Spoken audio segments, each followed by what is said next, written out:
All right, are we good? Are we live? I think we are. Hello all and welcome back to the Women's Football Chat Live. We are back for yet more Champions League action. We're into the quarter-final stages and we're into the first leg of these ties. Yesterday we attracted some dramatic games as both the home sides were victorious, and Real Madrid will be hoping to keep that momentum going for home sides in this game. It won't be easy though. Real Madrid taking on league rivals Barcelona. Barcelona feminine, one of the strongest sides around. Real Madrid have only beaten them once in their history.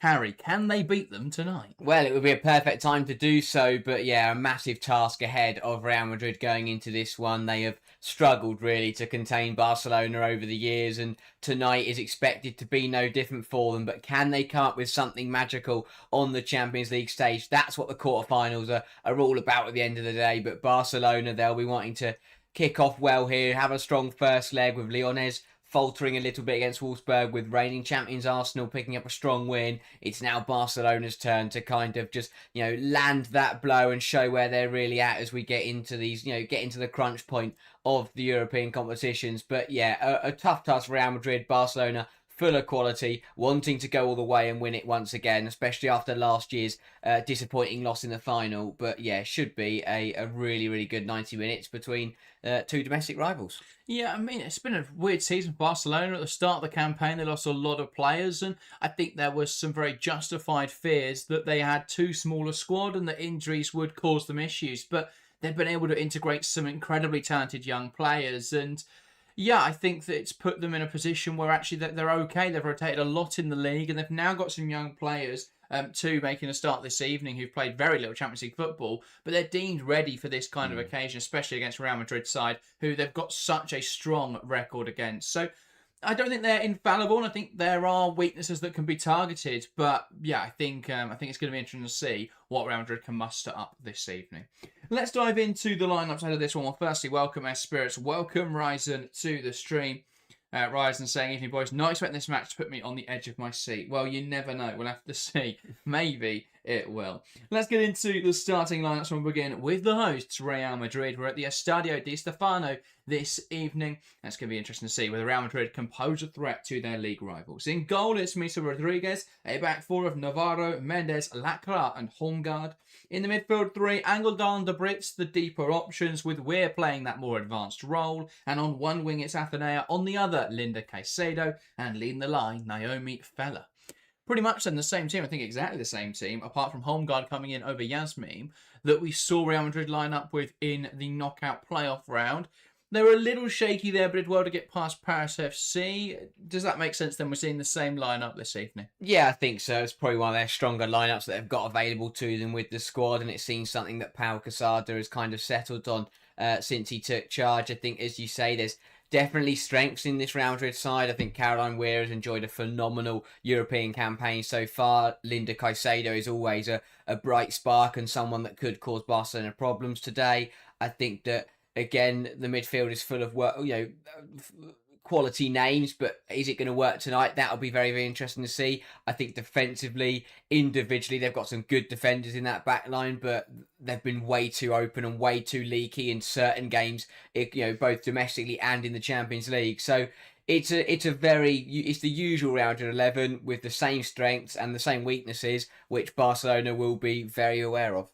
Yeah, absolutely. And speaking of Barcelona, then let's take a look at the side for the visitors this evening. In goal, it's Catalina Gol, a back four of Battier, Paredes, Camara and Brugts. In the midfield three, Patrick Gallardo in the side alongside Sarah Yode and Alexia Puteas. On one wing, it's Lopez. On the other, Claudia Pina. And leading the line, Eva Payot. I was a little bit surprised, but Barcelona don't have anyone in the top five Champions League goal scorers this season, perhaps owing to the fact they have rotated that side quite often. But it does feel with Payot, we've not seen her explode in the Champions League yet for Barcelona. It was a little bit quiet, especially in the final last year. Is this now the opportunity? Bonmati's not there. Barcelona really looking for someone to be the talisman. is this Payol's opportunity to step up into that frame? Yeah, definitely. I think it does present her a good chance. I think that, as you say, it's not been the Champions League campaign that she would have wanted, although she has, it looked bright. But as you say, that record hasn't been as to the level we would expect. I think that today against a team in Real Madrid who she's very familiar against, a team that she scored so many goals against, on the domestic stage, I think it presents a good opportunity for Payol tonight to hit the ground running, get a couple of goals in this leg, get a couple of goals in the second leg, and start to put together a really impressive total as the Champions League continues. But yeah, I think a player that could be really key for Barcelona today, and if they can get her into dangerous positions, she's a type of player that can cause any team in the world problems. So yeah, I think a good opportunity for her tonight to step up and deliver against such a familiar opposition. Yeah, and Claudia Pina obviously was so key in their run towards the final last year, and again, someone that they can really rely on to step up in this kind of game. So it's going to be interesting to see what Barcelona look like. I think, again,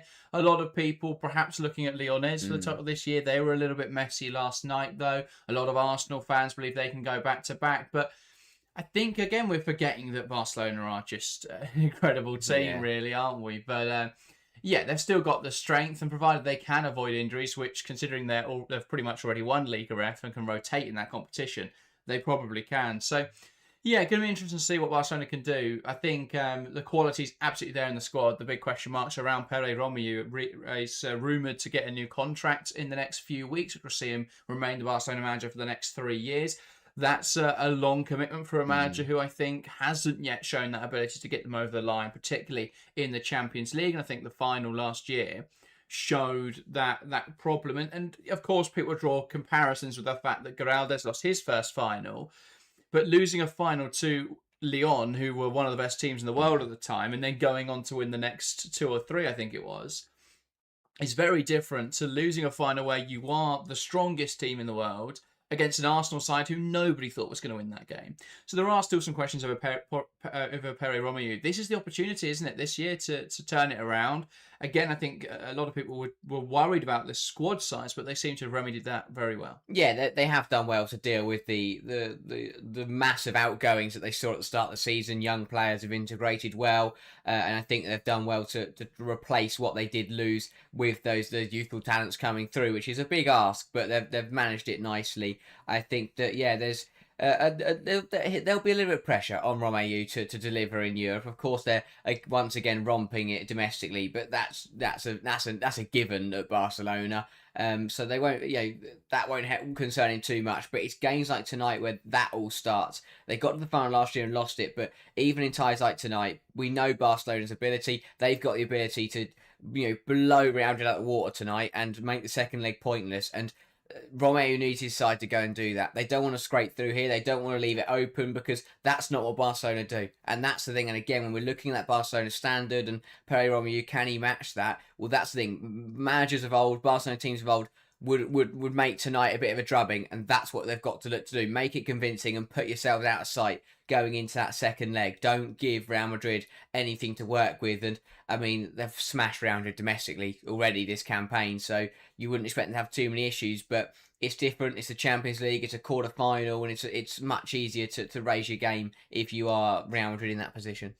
Yeah, and I think for Romieu, it's important to get one over the line, really, isn't it? I think once you get that first Champions League title, it lessens the pressure. And I think, especially, I mean, there was rumours in the week of him signing a new contract, and the reaction from a lot of Barcelona fans was rather negative. And I mean, I know people will go, well, he won 3 trophies last year, but ultimately, if you don't win the Champions League now, Barcelona, it's kind of a failed season. And so to go back to back without winning the Champions League, with how dominant they were before he came in, I certainly don't think it would reflect well. And I think it would bring yet more criticism from certain Barcelona fans. But yeah, let us know in the live chat what you think, Barcelona fans of Pere Romieu. Napoleon saying La Masia helped us a lot. Absolutely. We've seen so many talents come through again for Barcelona. It's an endless conveyor belt of talent, really. There was a couple they let go in the summer, but maybe they'd want Martina Fernandez back now, but I mean, Kamara's come in and done really well. They've got Sarah Yordi, Yulia. There's so many talents coming through. Of course, we already know about Vicky Lopez, but they do so well to bring through academy players. They've set that system up now, so it's very difficult. And we're only starting to see now other big clubs. You look at Lyonnais, they're starting to utilise their academy a little bit with players like Maylin Mondi, who is obviously out on loan at Paris FC at the moment, but is someone they view as a long-term player. We're starting to see Chelsea now look at their youth academy. Arsenal have brought through some players, but they don't tend to integrate them very well. What Barcelona have been able to do so effectively is integrate them straight into the first team. And they just keep doing that. They've always, I mean, it helps when the players are so talented. It's easier to integrate them. But, that's absolutely what Barcelona have done. It's made the difficulty of last summer look very easy. Yeah, exactly that. It's kind of like selling players to make a profit and then being able to replace them for absolutely nothing. I think that, it's even in games like this, the fact that they've got the quality, the youngsters coming through are so talented that they are, you can trust them to start in a Champions League quarter-final is mightily impressive. And again, I mean, they'll back themselves to get a result, but to involve youngsters in a game like this just shows the level that academy and that those youth prospects are at. You look at the bench and they've got, again, there's plenty of options there for them to call upon. So yeah, it's very encouraging to see these youth players trusted and given the opportunity to play in such big games. And Kevin made a great point saying, do Barcelona have financial ways potentially making them a selling club? Quite a few rumours about some of their players. I think the bigger question, as you say there, is what happens in this summer transfer window. Rumours that Putellas, Battier and Caroline Graham-Hansen could be set to leave the club. And I mean, if Barcelona have the money to go out and reinvest, I don't necessarily think losing any of them is the worst thing, apart from Battier, Leon, another one as well. But yeah, I think that would be the concern, is what if they don't have the money to go and invest? Because they've done okay to be able to patch over with youngsters, but they can't do that every summer. They're going to end up with an incredibly young team. While they are talented, can a team of 18-year-olds compete in the Champions League? Realistically not. So yeah, that'd be interesting. Right, players out onto the field here at the Estadio Di Stefano here in Madrid. So let's dive into our predictions. If you're watching along, want to get involved, let us know your scoreline prediction in the live chat. We're going to get things started here in the studio. And as always, Harry, you can kick us off with your prediction. Real Madrid taking on Barcelona in the Champions League quarter-finals. What is your prediction? Real Madrid hosting this first leg? Yeah, I think Barcelona have just got too much quality for Real Madrid. They'll try and use that home advantage and make it count, but when it's a domestic tie, it has an impact, but not that much as it usually does on the European stage. I think that they've been absolutely smashed by Barcelona in meetings already this season. I think that they'll look to be more defensively solid, and I don't think it will be a massive margin, but I just think Barcelona look too strong. I will say Real Madrid 0, Barcelona 2. So a very decent aggregate lead for Barcelona, but nothing ridiculous, and Real Madrid will still have a bit of a half chance going into the second leg.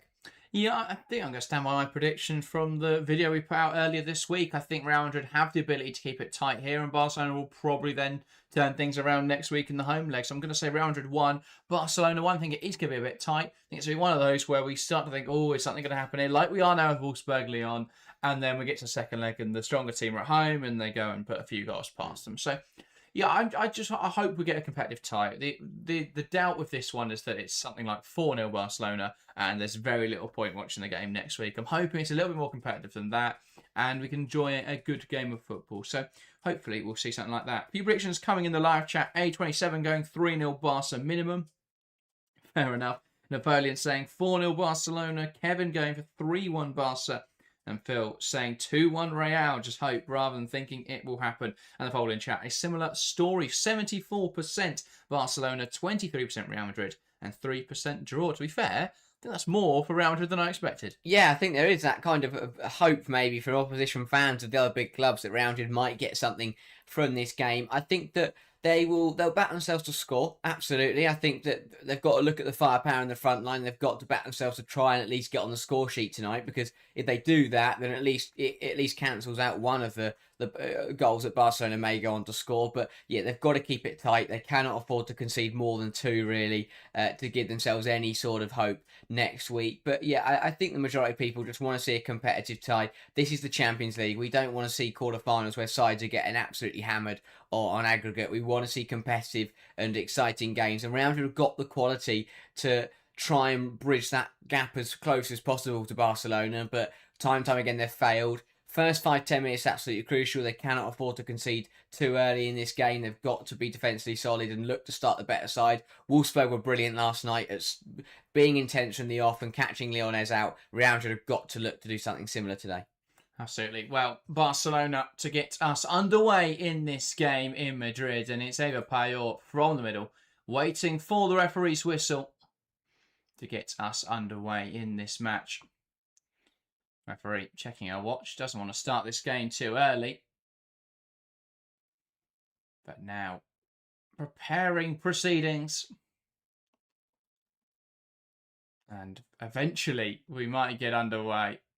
Referee blows a whistle. Payor knocks it back and we're underway in this game. Real Madrid taking on Barcelona in the Champions League quarter-finals. Can they repeat the feat of the two sides yesterday and become another unseeded team to win their quarter-final in the first leg? That's what we're going to have to see for Real Madrid. But it's Barcelona on the ball early on. Paredes overhitting that one, though, and that bounces out of play. Real Madrid throwing on the near side. Yeah. Again, statement intent for Barcelona. They're looking to be direct, looking to move it quickly early doors and try and get a early goal in this game just to kind of stunt any chance for Real Madrid setting in defensively and making it difficult to break them down. Absolutely. Real Madrid trying to go up the line there. Not how to play well. Another throw in for Real. Spirit says, do you think English teams are disadvantaged still playing the league when others are finished? I think they're disadvantaged because the league is still competitive, yeah. I mean, you look at Arsenal winning it last year, a big part of that was that they didn't have anything to play for in the league. The reason that a lot of the sides who win the WSL don't go on to win the Champions League is that they're still having to compete right to the death. Whereas Barcelona have that freedom to rotate they could rotate from the start of the season, but they could easily rotate from January onwards. They're 13 points clear at this point. Ball into midfield, one back in there by Payor. And now Battier knocking it wide into Lopez. Plays it inside to Sarayodi. Lifts it over the top and unable to bring it under her control there, Payor. And this one back here. And Caicedo trying to progress the ball. And now Hongard going up the line. One back in there by Paredes, who launched it forwards. It's one back by De Bruyne. And just losing out in the physical tussle there to Putellas. Referee waving away claims of a foul, and Barcelona back in possession. Here's Esme Brugts, back now to Camara. Across the back line into Paredes. Inside now to Putellas, and one back by Weir, and they can look to use this now. Angeldal finds Noemi Feller, and here come Real Madrid. Feller driving down the right-hand side, needing support. Looking to take on Bruggs. Nice footwork, but the final pass isn't as flashy. It doesn't quite come off. Yeah, again, showing exactly what Real Madrid can do tonight. If they can rob Barcelona in possession. Ball pass out and Feller wins it back high. Weir, though, unable to sort out her feet. Feller recovers the ball, squares it. Caicedo trying to get something in the box there. Brilliant defending, though, from Paredes, who shields it back to Catalina Coll. And Barcelona back in possession. Yeah, good start here by Real Madrid. Really good intensity. And Barcelona just giving the ball away a couple times in dangerous positions. Feller picking it up twice on this right-hand side and not being able to work it to anyone in a dangerous area. And Cole will be very happy that she can come out and get that cut back across the box. But a little bit sloppy from Barcelona in the opening stages. Just got to settle into this one. Can't afford to give Real Madrid anything to work with. Here's Pina. Wide into Brugts. Back to Claudia Pina. Paredes tries to poke it forwards. One back in there by Mendes. And now Linda Caicedo, pass around the corners, picked off too easily. And Payor bursting forwards, still carrying well. Navarro gets back in there and recovers possession and knocks it up the line. Here is Claudia Pina. Inside to Payor, who gives it back, and it's intercepted by Mendes and cleared with some distance from Karen Hongard, or Sarah Hongard. Yeah, again, a bit messy from both involved there. Real Madrid this time, it's Caicedo just trying to knock it back into a white shirt and picked out Payor, who was actually undone by a good recovery from Navarro. And that's where her pace is going to come in handy for Eva Navarro. Is just going to get back in and compete with the pace of the Barcelona front line. Lopez down the line looking for Battier. Good defending from Athenea, who managed to stick with the run of Ona Battier. Back to Lopez. Now Sarayodi. Ball clipped over the top. Serayorde knocking it back. Here's Lopez. And now Battier, and it's blocked well. Good defensive play from Mela Lacra, and out now for a Barcelona corner. It's those combinations that just pull teams apart. I mean, Real Madrid do it initially well to get back in, but just the passes in that wide area, getting the ball into Battier, and it's a good block to put it out for a corner. And Real Madrid have got to be disciplined from set pieces. The last thing you want to do against a side like Barcelona is concede a sloppy goal from a corner or a free kick. Yeah, make them work for it at the very least. Especially in the early stages. Pina over this, though. Just lifts it in towards the far post and over everyone. And out on the other side for Real Madrid throwing. And they will be hoping Barcelona set pieces look like that all evening. Yeah, perfect for them. Over everybody, out for a throw on the other side. And all the pressure taken off the back line. So Navarro with the throw-in. On the near side, Angledal going up the line. One back in there by Gallardo. Out of play, though, for Real Madrid throwing. And they'll work the touchline again here. As we pan to a worried-looking Pere Romeu. Barcelona coming forwards now. Putellas slots it through the lines. Here's Payot. Back to Putellas. And now Bruggs. Lifted over the top brilliantly by Payot. Great position. Is it squared by Putellas and touchdown?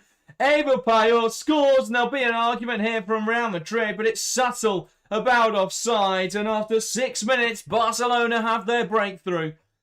It just looked way too easy. Ball lifted over the top. Real Madrid just didn't drop. Putellas squares it, and Barcelona lead already. Yeah, again, really good from Barcelona. Just move it through Real Madrid, and it is too easy. I thought there might have been an offside. That one's fine. The initial one is all right. But it's as they rework it, and yeah, Barcelona, Real Madrid just don't really react to what happens. Really sloppy. My goodness, Gallardo just lifts it over the top, and no, Putellas times it well by the looks of it. And no one drops. Look at Mendes and Lacra. Really poor. That is pathetic. They don't even attempt to get back in there. Not only are they caught too high, they don't even attempt to get back in. And well, we said Real Madrid have to try and keep it tight for as long as possible, but already giving up a goal. And there will be a check here for that offside, but Real Madrid don't deserve to have this chalked off. No, it looks okay. Little effort. Yeah. And the goal will stand. So Real Madrid 0, Barcelona 1. And you never know what can happen in football, but it doesn't feel too premature to say this could be tie over. Really bad start for Real Madrid. I mean, 6 minutes in, it's just not good enough at the end of the day. Ateneo. Back now with home guards. Misa. Rodriguez knocks it wide. Mendes. Now Navarro lifting it through. And Caicedo's peeled wide to get the ball and slips on the touchline. And that's not ideal. Interesting to see Caicedo through the middle. I don't think they'd really trust Naomi Feller to play that role, so they put her on the right wing, trying to get her in behind Bruggs, and then Ateneo on the left-hand side. Yeah, it gets Ateneo in her strongest position, I guess, as well. Yeah. If they get chances tonight, Real Madrid, they have to take them, but it might not matter, depending on what happens at the other end. I mean, their problem is that they've been undone by Barcelona so easily, time and time again, that it's very difficult for others, for other sides who come up against Barcelona, even though they're weaker than Real Madrid, because of the lack of times they've played each other. It's more difficult for Barcelona, but Barcelona know exactly what they're going to get from Real Madrid, and it's just so easy for them to turn up, beat them with ease, and walk off with the 3 points. Yeah, it's just a bit of a mentality thing as well. Real Madrid never. I mean, there's bad defending. There's whatever that is. It's just. It looks like they've given up before they've even started. Yeah. Real Madrid. So open. And so weak defensively, yeah. Got to be better in those kind of positions. Free kick now for Barcelona in this position. And if Real Madrid don't shore up quickly, they're in danger of the second leg being pointless. Ball looped in there, and it bounces through and out for a goal kick. Yeah, again, not a bad ball in that time. Real Madrid, I mean, taking this very, very quickly. Clearly wanting to get the ball down and move it. Angeldal. Now with Holmgaard. Looking down the line and just lifting it forwards. Caicedo can't keep it under her control. As that goes out for a Barcelona throw-in. Battier. Dummies sending it back and now goes down the line. Lopez plays it inside and carrying forwards. Well hit. Sarayode tries to poke it through. Pina picks up on the deflected ball. Now takes aim from range. And don't mind that from Claudia Pina just over the bar. Yeah, caught it nicely. Did Pina, but just a bit too much on it. And again, though, it's so easy. It's cut out. The initial through ball attempt was cut out well, but it falls straight to Pina and just nobody reacts. And yeah, it was not a bad effort from range at all from the Barcelona winger. Brooks. Fella does enough there to win back possession and going down to pressure is the Brits, but that's soft in there. Pina knocking it to Battier and Caicedo does her best here to put her under pressure. Now Lopez inside to Clara Sarayorde. Now with Paredes across the camera. Antonio asking where to watch it. Is on Disney Plus this evening. All games of the Champions League are exclusively on Disney Plus this year. Gallardo. Puteas. Camera. Knocking down the line. Here's Esme Brugts. Just able to knock it in behind. Looking for the run of Payot. One back in there and cleared into Payot by Mendes. And that'll be a Real Madrid goal kick. But it's just so easy. I mean, looking now at that check for VAR.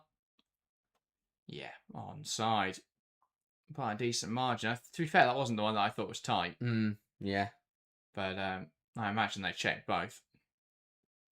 Can't be sure with what we've seen recently with VAR, though, last night. Bella battling away. Camera does well to win it back, but does get brought down. And that will be a Barcelona free kick. Yeah, Real Madrid just need to settle for 5-10 minutes. I mean, when you concede early, it's then hard to find a way into the game, but they can't afford to concede again for at least, they've got to make it to 20 minutes now and just try and steady the ship. Battier wide now into Lopez. Clipping it towards the back post. Brooks unmarked. Big save from Rodriguez and it bounces home. And this is quickly becoming a bloodbath here in Madrid. Real Madrid 0, Barcelona 2. A well-worked move down the right-hand side, across to the back post. Brooks' header was straight at Rodriguez, who made a good save. But it goes straight up in the air and still bounces in the back of the net. And Barcelona in control after just 12 minutes. Yeah, again, it's good football from Barcelona, but it's absolutely criminal from Real Madrid. No one is marking Esme Brooks at the back post. And then how Lacroix on the line doesn't realise this is going to come down and bounce in. Got to deal with it. Someone's got to mark Brooks. It's a good save from Rodriguez.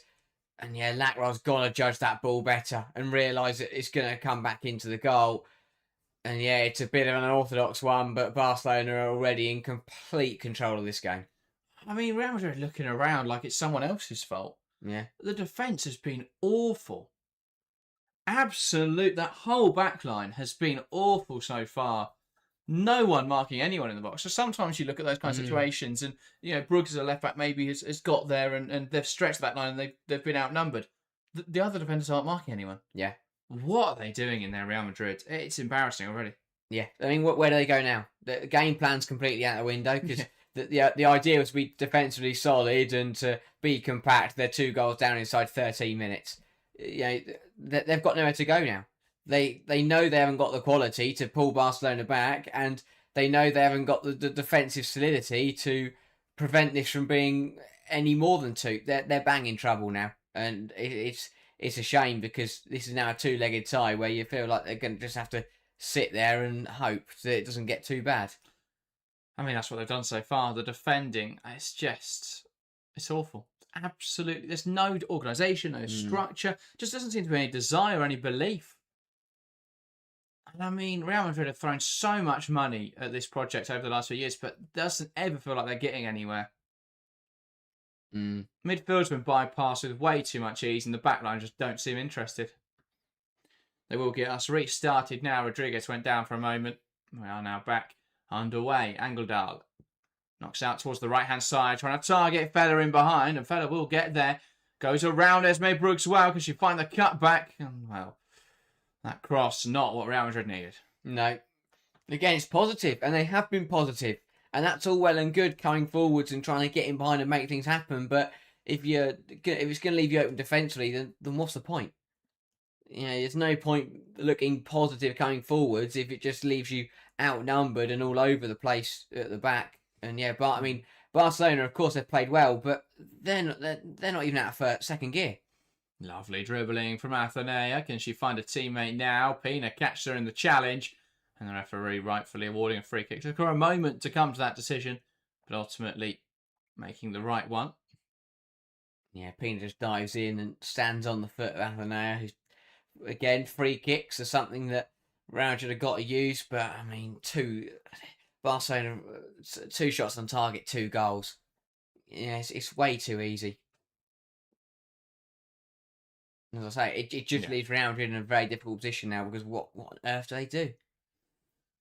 That's just what it's so open defensively, and it's Barcelona are a side you can absolutely exploit defensively. I mean, we've seen them have opportunities already to get in behind. It just doesn't quite come together. But yeah, I mean, the midfield battle has been a one-sided affair. Ball crossed in by Angeldal, blocked, and a corner now for Real Madrid. Yeah, and again, this is a positive spell. This is a very positive spell from them. As they're coming forward here, a couple of minutes, they're just putting Barcelona under pressure. They've had a cross that has been blocked. They won a corner. They've now got another set piece here to put the ball in from the far side. But it's just been, all their work's been undone. Angeldal delivered toward the back post. Lacroix heading up in the air and up over the goal. Real Madrid getting their first shot away of the game, though. Yeah, again, well-worked routine. Lacroix just sneaking around the back post unmarked. Manages to lose Paredes with the run, and the header's just a little bit too high. But better from Real Madrid. But again, I said it, we know, they're decently strong coming forwards. They've got some good attackers, but that all means nothing if you can't keep it tight defensively. Yeah. Putellas with Gallardo now. Back to Paredes. Paredes to Catalina Cole. And now Camera.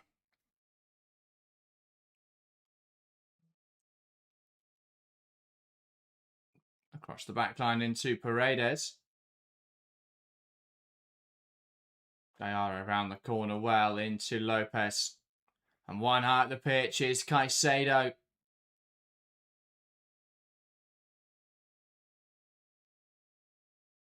Nice give and go down the left-hand side. Caicedo looking dangerous. Now tries to play the ball inside, and that not finding its intended target, and Barcelona breaking away. Putellas knocks it in behind. They're just so open. What is the point? Payor breaking in behind. Rounds the keeper. Good goal kicking from Misa Rodriguez. Does well there to hold Payor in her tracks and stop that from being a third inside 18 minutes. It's just unbelievable from Real Madrid. How can you leave yourself so open against Barcelona? One pass and Barcelona go from 20 yards away from their own goal to Payor being through on goal, and it's good goalkeeping Rodriguez to keep it at 2-0. But I just don't understand, after you've been battered time and time again by Barcelona, how can you still leave yourselves so open when you come forwards? No, I just do not get it. As a challenge from Fella, now Athenea. Knocked out of play by Battier. Feels like the same thing we say with every Real Madrid manager. Yeah. It seems to be, I don't know whether it's the way they're told to from upstairs, but Pau Gasol, this just seems to be some silly belief, just like that they refuse to admit that they're worse than Barcelona. So they try and play them pound for pound, and they end up getting absolutely smashed. I think the belief is, I don't think there's any belief. Rather, they just look so devoid of any belief they could actually win this game, and I think that comes from the management to a certain extent as well. And where is the mentality that you could try and stop Barcelona? I mean, you can see it on the face of the defenders, the first goal and the second goal. There's no reaction. It's just, oh, we conceded again to Barcelona. Well, that was expected. There's no belief they could actually get a result tonight. Yeah. Out towards the left-hand side. Now looking for Caicedo, poor pass from Holmgaard. And now Paredes. Cole. Knocked out towards the left-hand side. Brutz. Pina. Knocks it down the line. Trying to find Payor in behind. Lacroix comes across well, though. Real Madrid holding on to possession. Looking now for De Brits. Brilliant movement from Navarro in the central area. He was fouled in there, but not given. Here is Angeldal. Holmgaard down the line. Caicedo didn't really have an option. Back instead to Holmgaard. Returns it to Misa Rodriguez.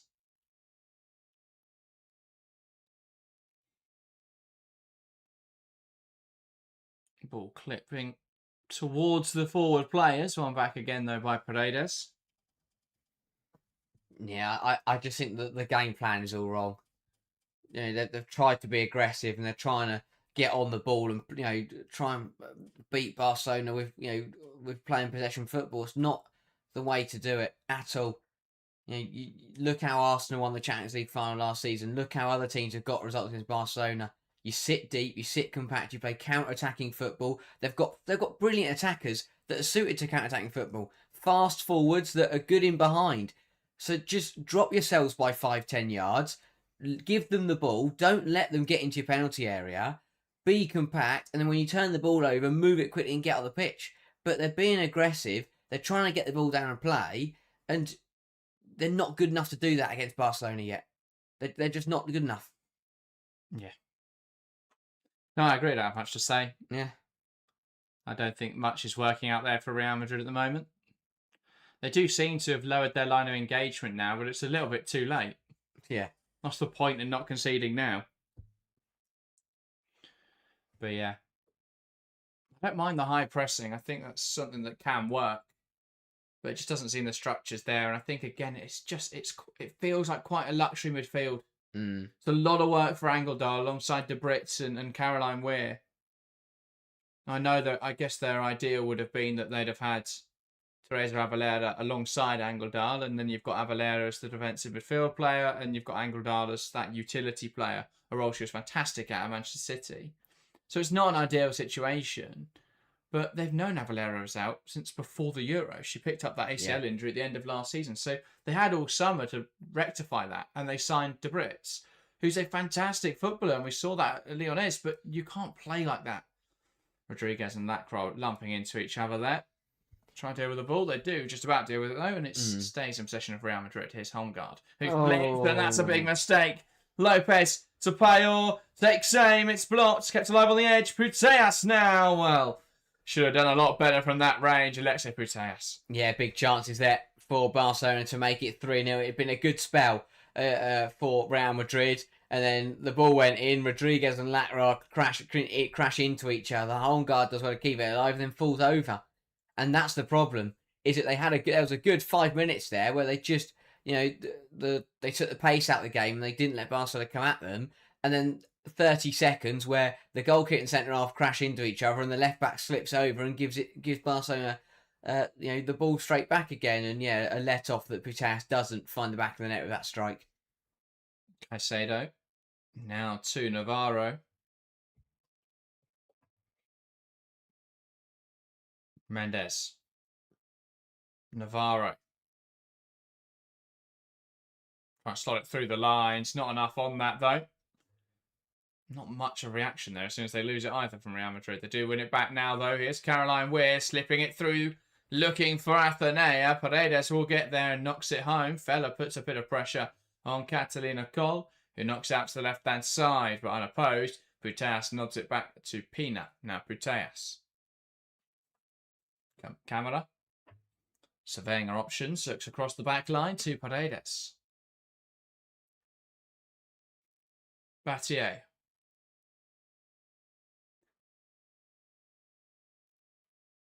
Lopez. Sarayodi. Back to Lopez. Sarayodi looking options down the line. Plays it inside now. Lopez in the pocket. Looking for Pina. One back by Caicedo.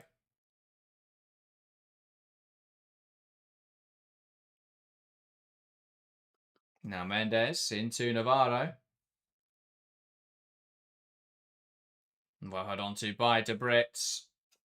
That's out for Real Madrid throwing. Knocked out of play by Esme Brooks. Yeah. Again, it's better from Real Madrid. They're in a position now where they can't really afford to concede again, which is going to be difficult. But it has now been a good 5 minutes since the second goal went in. Well, no, to be fair, at least a good 10 minutes since the second goal went in. So a better spell. I mean, they'll be eyeing up now half time, 20 minutes away. Can they try and get to the break with only 2 goals down? I mean, they are doing better. It just still feels in vain. The best they can hope now is that they don't lose too heavily on aggregate. That's the thing, because as I said, they can't afford to concede again. But let's be honest, Barcelona are going to get at least one more tonight. I don't see any concern with them conceding again. I don't see any, regardless of how they concede now in this game, I just don't see them scoring 2 goals against Barcelona and turn this around. That's the problem. They've thwarted any opportunity in this tie too early. Gallardo. Now Lopez. Trying to twist and turn away from home guard. Into Battier. Lifts it into the box. Bounces around and it's cleared away. Here comes Fella. Angledal.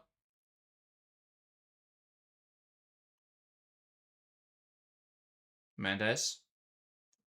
Back across to Lacra.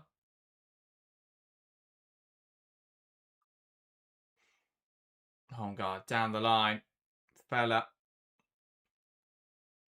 Coming inside with the ball. Barreled down in there. And a free kick now for Real Madrid. Yeah, they've been good at that. The forwards so far is, picking the ball up with their back to goal, turning the opposing player and winning a foul. Fella's won there.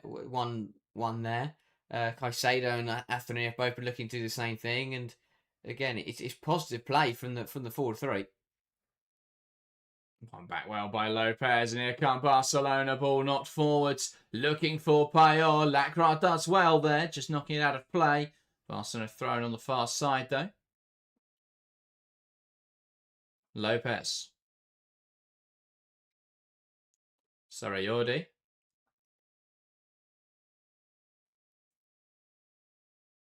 Battier. Knocking it across to the left centre half. Camera. Now with Brooks. Wanting to go down the line. Esme Brooks. Back across though.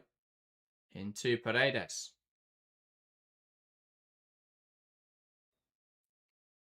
Brooks. Oh, well.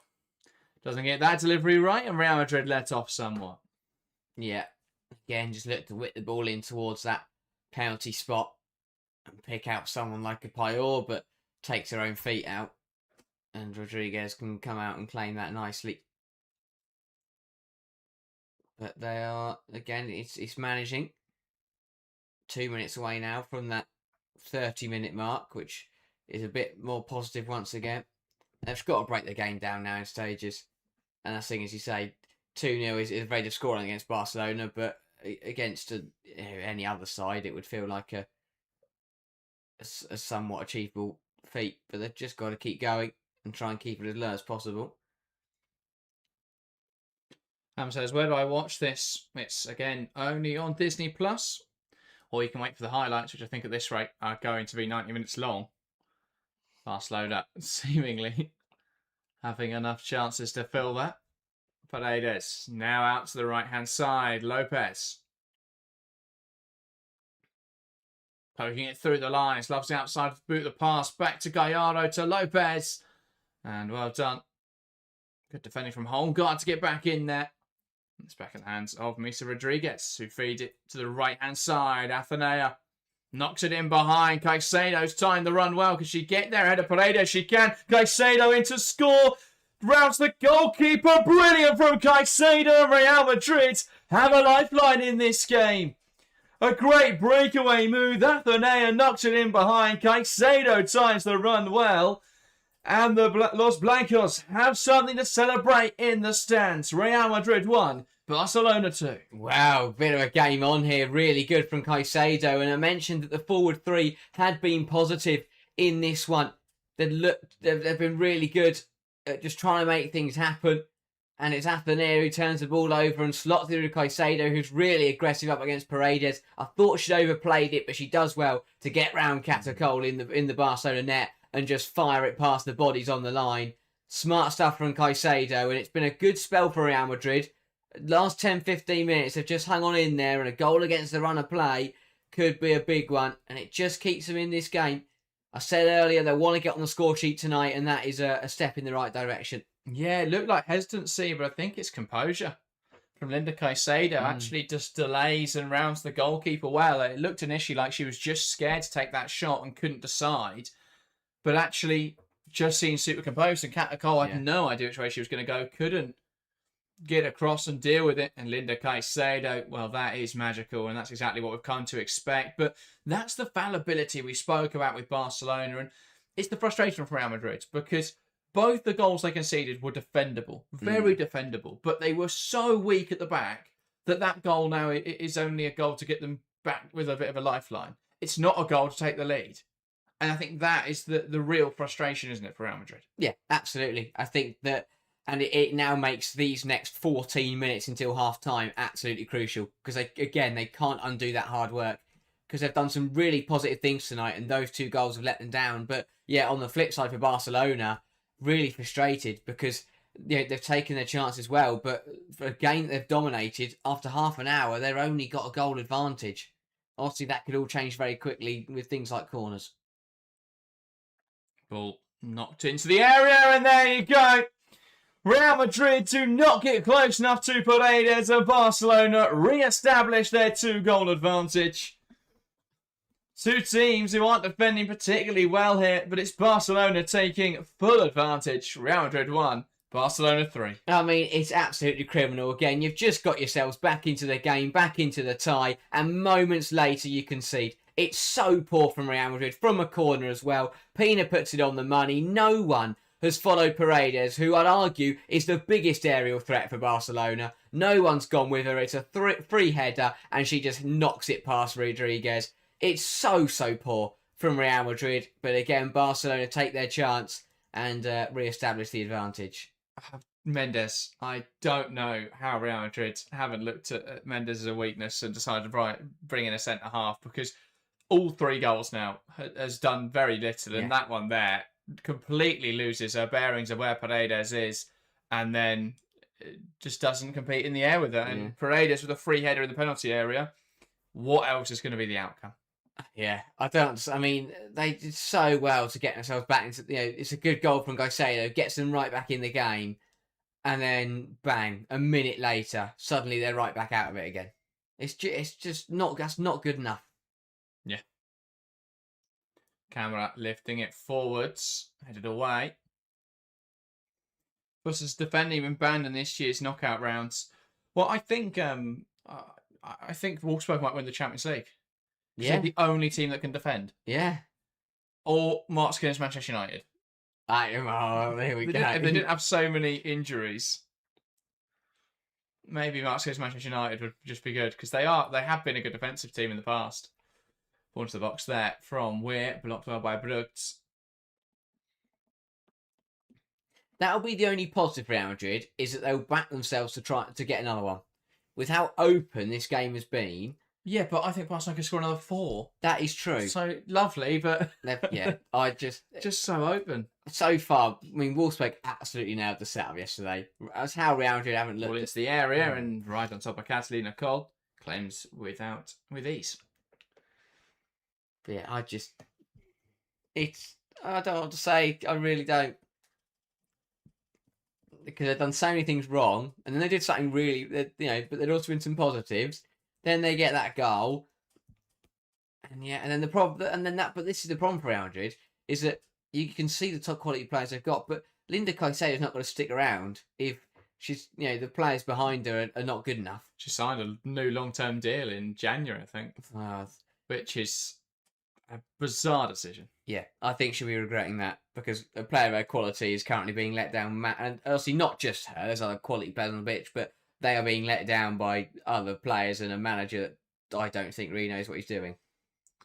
No, they've not looked good. I mean, I don't think they've looked particularly good at any point this competition. Even domestically. They've struggled domestically. I think there should be a lot of questions asked of Pau Casada. Athenea, twisting. Now Debritz, Caicedo.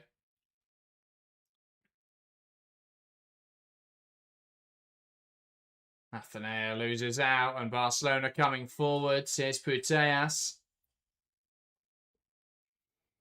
Now knocks it out to the left-hand side. Lopez. But, with the quality of the Liga F, even if Barcelona are miles clear, Real Madrid should still be comfortably second. Yeah. They should, obviously I know you've got Atletico Madrid who are also in Europe, but, they shouldn't be scrapping away with the likes of Atletico Madrid and Sociedad for second It's not place. Atletico Madrid. Atleti will not be in the Champions League next year, I can tell you that much. Yeah, I mean... 12 points off third now. They're a lightning start. We saw it in the Champions League, though. Yeah. They were not good in any of the games they played. No idea how they even got to the knockouts. They really shouldn't have. And yeah, they were bested quite convincingly by Manchester United over 2 legs. Logan says, is Barcelona being a bit loose defensively, knowing they can score? They're a very aggressive team. I think, especially without Leon, there is a lack of pace in that back line. And you've got Brugge, who's a winger, playing at fullback, but it's absolutely fine in the league. Yeah. Because they know they'll win every game. Battier is a fantastic defender. But again, even then, I think some of her defensive abilities, because she hasn't had to do loads of defending in the league, has dropped in the last few years. Yeah.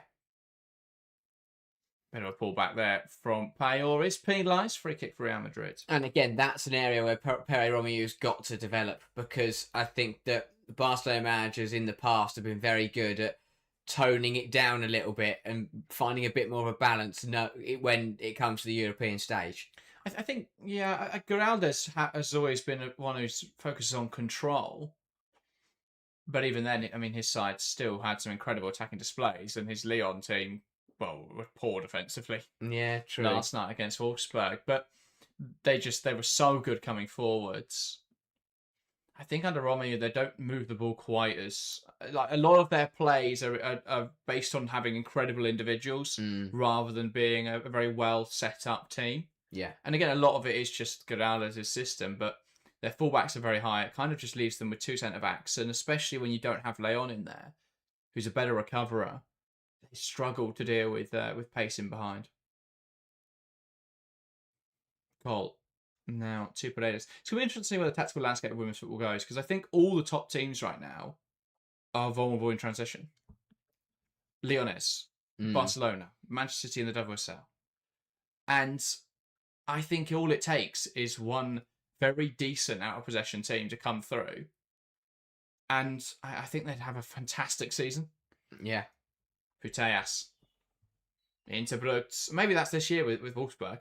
Yeah, maybe. Play it through I mean, we saw it last year with Arsenal. Arsenal were not great on the ball. They won the Champions League because they were better defensively than the other teams. I think that's a big reason why they beat Chelsea, was that they were able to... I mean, even then, to be fair, last night they gave up lots of opportunities. Really should have conceded more. Pina into Lopez, takes aim, blocked away well. Putellas, that's headed away by Athenea. Sarah Holmgard was an interesting signing, wasn't she, for Real Madrid? Yeah. I don't think... And again, it comes down to the debate of the players. But I don't... It's not a next level signing, is it? You're signing I mean, don't get me wrong, I think she's a decent player, but when we're talking about them being stronger domestically, when we're talking about them being better in Europe, is signing a left back from a mid-table bottom half WSL side really going to take you to that next level? I don't think it has. That's been all their signings, though. They're either Yeah. players who, I mean, they've picked up some great undervalued players, but they're players that the top teams don't want anymore. Yeah. No, if Sarah de Brit, if Leoness still wanted Sarah de Brit, she'd be at Leoness. Yeah. But she goes around. I mean, she's been awful in this game, de Brit. She hasn't touched the ball. And when she has, she gives it away. Yeah. But you've put a luxury player into a midfield that doesn't need that. Yeah. Let the attackers, and you've got Caroline Wick. The midfield's so open, just so open. And yeah, I think both Weir and de Brits have really struggled. And it's leaving Angledal with just too much to do. Yeah. I mean, look at it. You look at it now. They're just so far up the pitch. They're not. You can't do that against Barcelona. Or if you do, you've got to win the ball, and they're not. Well, yeah. Plus, I've always thought Karen looked the better of the twins. I mean, she hasn't played much at all this year, actually, Karen Holmgaard. They look the same, Phil. But yeah, no,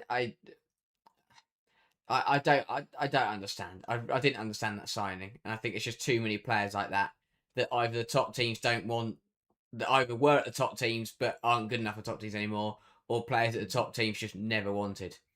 I don't think any of their signings last time were good enough. Yeah, Koikala, decent young talent, but was she going to come in and transform your fortunes? Not really.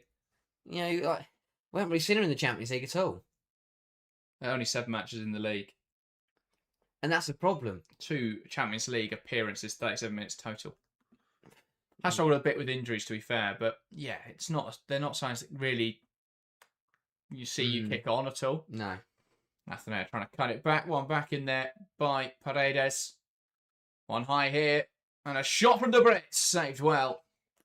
Good work there from de Brits and gets the shot away. That's the first time she's won. I think that's the first time she's jumped forwards and won the ball.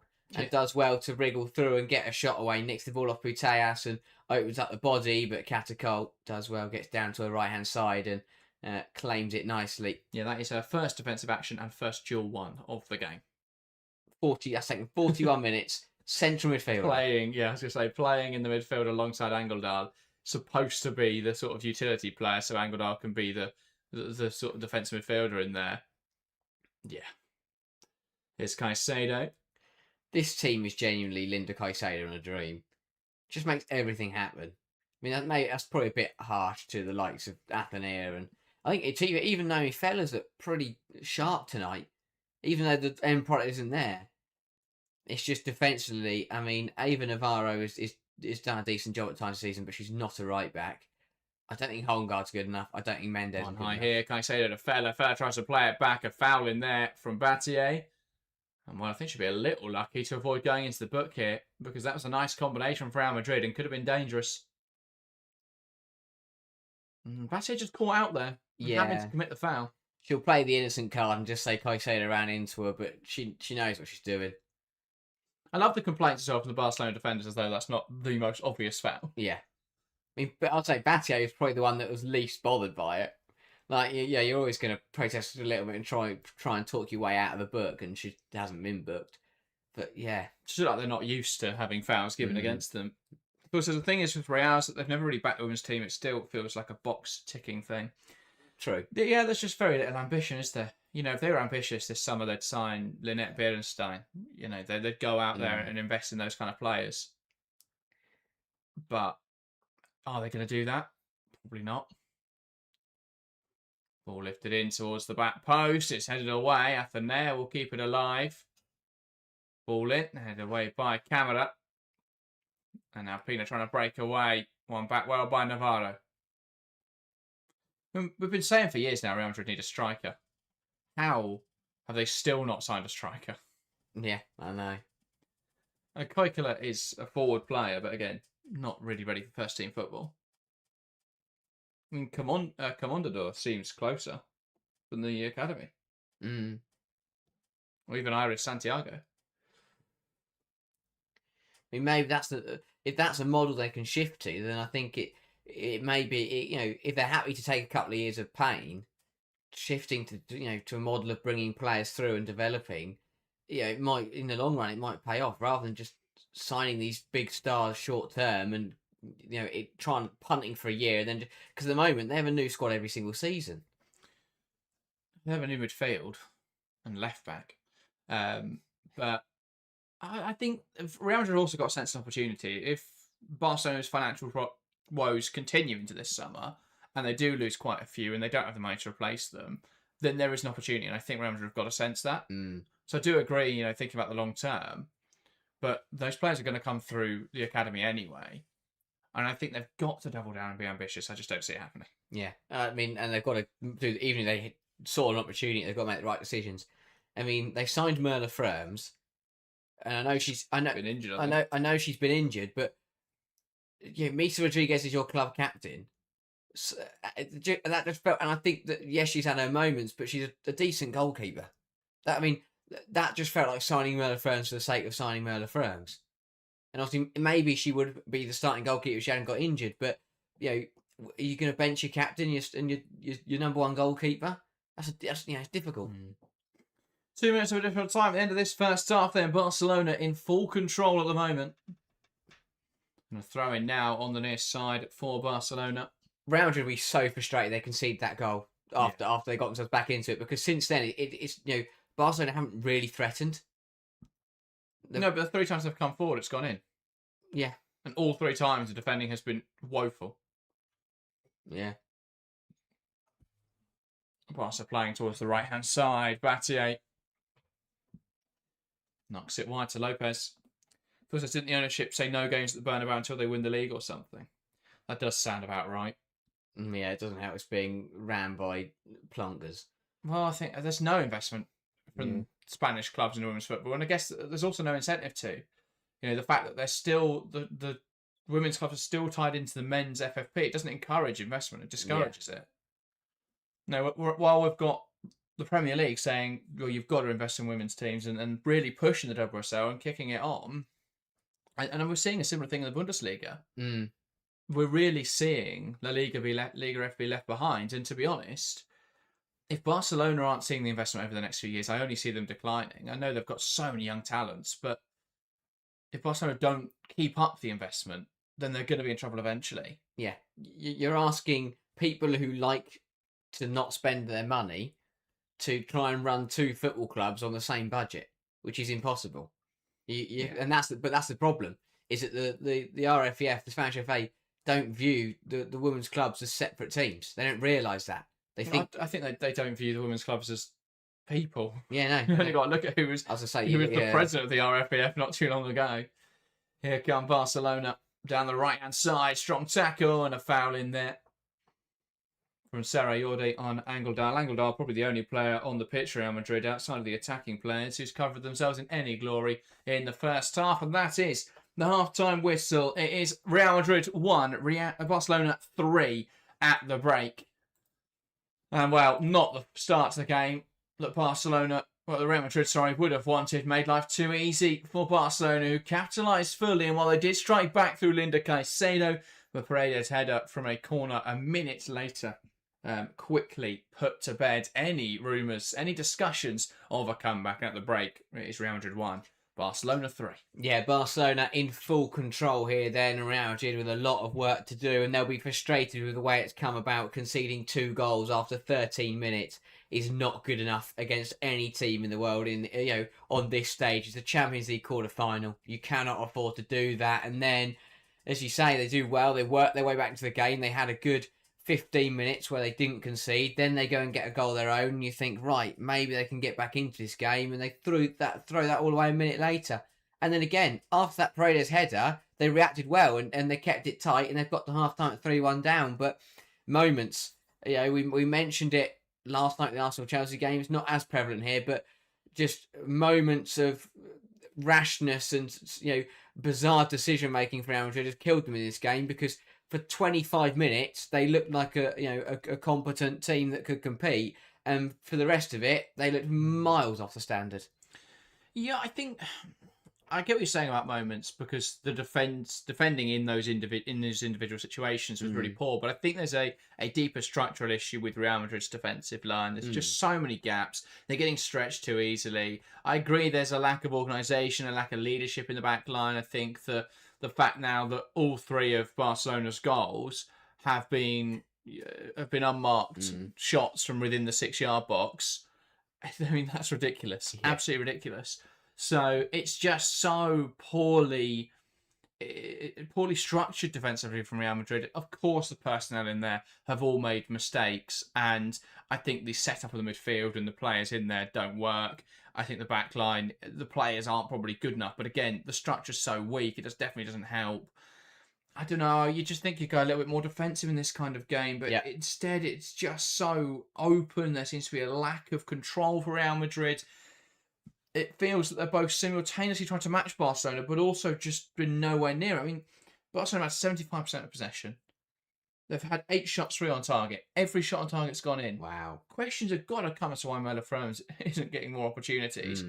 Because, I mean, granted, with the third one, there's not much Luis Rodriguez can do. But for the opening 2 goals, the ball across the box, you can probably try and jump on. I mean, standing there isn't going to do much to stop Payol finishing into an empty net at the far post. And the second one it's straight at her. She parries it up and back, and it loops into the goal. So, yeah, it's just been really poor from Real Madrid. In attacking areas, they've been good. I mean, this is probably the fairest reflection in terms of big chances. Barcelona have had 2. They've scored 3 goals. Real Madrid have had 1 big chance, and they scored it. But they've only had 5 touches in the opposition box, 5 less touches in the opposition box than Barcelona have had. Barcelona 18, Real Madrid 13. Wow. But the difference is Barcelona have taken 8 shots, Real Madrid have taken 3. Yeah. It's just been too open defensively. And Barcelona are there for the taking.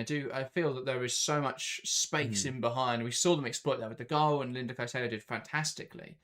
But they're not finding that space consistently enough. They're not moving the ball quick enough in a lot of the sequences. And there is a real lack of physicality in midfield. They're just getting bullied in there. De Brits and Weir, it just doesn't really function. And Angeldal is having to try and deal with so much space, and she can't deal with all of the Barcelona midfielders at once. No, not at all. As I say, they've tried to go pound for pound with Barcelona, but they haven't got the quality. And yeah, that midfield is a massive problem. While Barcelona have got an incredibly talented midfield 3, Real Madrid is just Angeldal trying to hold it all together, while De Brits and Weir, just kind of not stroll around, but they don't look like they walk off that pitch. They don't like they've just put 110% in for 45 minutes. It's very, very difficult. And yeah, the stats show they've tried to match Barcelona. They're not too far off it, but the quality gap means you can't do that. And as a manager, you've got to be smart to that. You've got to realise that your squad doesn't have the quality of Barcelona. So to try and match them, in a very similar way of playing, even if you create the same opportunities, you know that your players aren't the same quality of Barcelona's, and that you're unlikely to take as many as Barcelona have. So yeah, it's very, very difficult, because I just think that Quesada's gone the wrong way about it, hung his team out to dry a little bit, and that their lack of quality is really being highlighted because of the way they've tried to play. Lots of very technically gifted players for Real Madrid, but they don't really have that physicality. And if you're going to get the edge over Barcelona, you've got to be physical and you've got to break away quickly. Yeah. We saw the blueprint on how to do it last season from Arsenal. And, I mean, Chelsea, I think, showed it as well in the first half of the season this year in the league phase. You've got to be physical. You've got to win your matchups in midfield. And you've got to move the ball quickly in attacking areas and be clinical when you get there. And Real Madrid have been clinical. I think that is fair to say. When they've had 1 chance, they scored that chance. But they've not been strong enough defensively. They've not been very disciplined defensively. They've not really won the midfield battle. I mean, furthest from winning that midfield battle. They've been opened up every time Barcelona get the football. And yeah, it just seems to be such... I feel as much as it's a structure and tactical issue and a problem with how they have gone about trying to approach this game, it feels as much a tactical issue as it is a mentality issue. The way that players respond to losing possession, or the way they respond, especially to the goals. I mean, watch here the reaction. The ball comes over the top from Gallardo into Putellas, and the defence just stop. Yeah. And the goal goes in, and Angeldal is the only player who claims offside. Yeah. If the other players don't think it's offside, why haven't they dropped? Why haven't they tried to get back in there? Fair enough, they go, she's miles offside, so that's fine, we're just going to stay here. And you call for it and you try and think of it. But no one drops there. And no one tries to get back in. Yeah, it's really poor. The second goal, Harry, talk us through it. Just as poor defensively in terms of marking. Yeah, it's absolutely shocking. Lopez is given too much space out wide by Holmgard. It's a good ball in, but Bruggs is just stood by herself. I can't understand this because you've got two players in there. Mendes is with Payor, but you've got Lacroix, you've got Navarro, you've got Fella, who are all in there, and they're not marking anybody. Yeah. Someone's got to communicate there. That there's a player free at the back post. Bruggs is unmarked, heads it on goal. Yeah, Misa Rodriguez is going away from the ball, so she can't really make good contact with it and just pounds it directly upwards. And I think Lacroix's got to judge the flight of the ball better to realise that is going to come back and end up in the back of the net, because if she does, then she would have had time to clear it and deal with it. But yeah, it's terrible. It's absolutely terrible marking.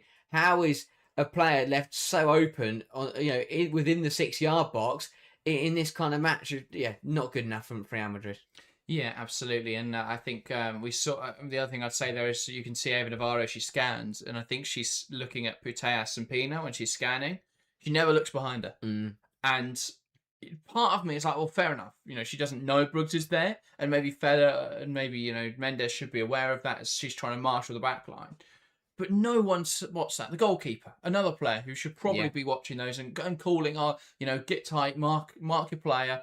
No one in there's doing any marking, and there's no communication. There's no organisation. I mean, we saw them break away again. Barcelona Payor couldn't make her opportunity pay. We then saw Real Madrid break away. This is a fantastic ball from Ateneo. Lovely, judges it perfectly. Caicedo, I think, is such an incredible footballer.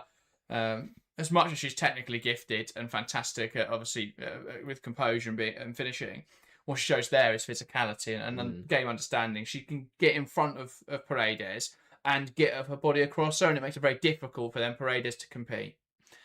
The corner, where is the marking again from Real Madrid? Yeah, I don't understand it. As a team, you've just scored the goal to get yourselves back into the game. Barcelona come at you, they win a corner. You've got to pick up players. You've got to make sure everybody's being marked up. But even if you're not going to mark everybody, the one player you mark is you look at the tallest player on the opposition and you make sure that someone's stuck with them. I wouldn't mark anyone else. No, I wouldn't bother. I'd probably put one on Bruggs and put two on Paredes, and everyone else can just only mark. How is Paredes allowed to just roam freely in the penalty area? She drops off, gets away from Mendes, and has a free header. That's not good enough. She's probably the biggest aerial threat on the football pitch. Real Madrid got to notice that. And that is 2 goals conceded tonight from just shocking defensive organisation in their own penalty area. Barcelona have 2 aerial threats, Paredes and Bruggs, and they've both scored. They've both scored aerial contests because they weren't marked. Yeah. And that is, and I mean, like Payor as well can head the football, but she's not really going to be involved in the penalty area. She's not as tall as those players. So she's great if you're going to be able to clip it in there and she's unmarked, which, to be fair, she's probably going to score a header at this rate. But when we're looking at those aerial threats from set pieces, you're looking at those really tall players, your Esme Bruggs and your Paredes. And how on earth does Paredes just drop off and no one really reacts? And Mendes tries to get out there at the last second, but by that point, Paredes is already jumping up in the air. You've got to put her off balance. You've got to nudge her before that ball even comes in. Yeah. You've got to make life difficult for her. She's a mile away from Paredes. Paredes leaps up in the air and, absolutely no issues, just powering that header home and making up for the fact that she was too slow really to deal with Caicedo, who broke away, and that really levelled out that goal. So keeping that 2-goal lead intact then, I mean, I had a very small belief Real Madrid could compete anyway. With a 2-goal disadvantage, 45 minutes still to play here, and then the second leg being at Barcelona, it seems almost impossible to envision Real Madrid getting anything from this tie. Yeah, absolutely. I think that, as you say, even if the score to somehow stay the same, it would be a big task to go away from home and beat Barcelona by 2-0, saying that you've only beaten them once in your history. It would be something spectacular, and this game won't end 3-1. I think Real Madrid could definitely get another goal, but I also think that Barcelona could get another 3. So, yeah, it's one of those where I think definitely expect goals in the second half, but I don't think they're necessarily going to make this game any tighter than it is right now. Real Madrid make changes? Toletti into midfield, something like that? I mean, yeah, you've got Toletti on the bench. The personnel is there, and the setup and the blueprints are there for Casado to get it right against Barcelona. How do you get smashed by a team 5-0 and then go, tell you what we'll do next time we'll play them? We'll be really aggressive and, try and match them and be positive. I mean, that's just daft. It's absolutely daft. And yeah, you've got defensively solid players like Tilletti on there when you know that your midfield is going to get overran. The basics are there. It's very, very silly. I think for Casada when you've got it's staring him in the face. I think Tilletti would be a great sub. Is he going to do it? Not a chance. Well, again, you look at that midfield and it's picking players based on reputation rather than based on profiles. Yeah. And, you could go on with the midfield today of Angledal, of Tilletti playing that sort of deeper role, Angledal and Hannah Benderson. And that brings you, I think, defensive solidity. It's going to bring you energy and it's going to bring you someone who can carry the ball forwards. They don't have anyone in there that's really progressing the ball effectively in any manner. Like, it's just not happening. The only progression really is hitting it wide and attacking down the line. You can still play Caroline Weir, player off the right, and then have Athenea and Caicedo, and you then sort of mirror what Wolfsburg did so effectively against Lyonnaise, and that was have transitional threat on the left-hand side, that Huth on the right, who isn't going to be bursting away, and Weir's not going to be bursting away, but is a creative outlet and someone to play that pass into, and who will, when she can go one-on-one, is going to be able to get the better of Bruggs on a few occasions. And you've still then got Navarro who can overlap. Instead, they've gone for players who, De Brits has looked miles off her game. I think completely overrun in midfield. They've been, I think, the same situation when we're looking at Caroline Weir. Weir has been so important for them. But you need to have to have someone like Caroline Weir in attack midfield. You've got to have a double pivot who are going to make up the hard yards to allow you to have that luxury kind of player. De Brits isn't that. De Brits is another luxury player, and it's too many luxury players in one team. And I just think, when you're looking at Barcelona, it's 11 luxury players, or 10, I should say. Gayara is, still, a fantastic footballer, but she does the hard work for everyone else. Yeah. But they can do that because they're so well drilled and they're so talented that they can just knock the ball around you. But even then, they should probably have some more defenders who help them not concede breakaway goals like that. But Real Madrid, there's such little sort of competency in that team or understanding. It's just it doesn't work. It just doesn't function in most areas. I'm interested if they do make any changes. Players re-emerging from the tunnel. It doesn't look like any substitutions for either side. Barcelona players coming back to the bench. Doesn't look like they've made a change.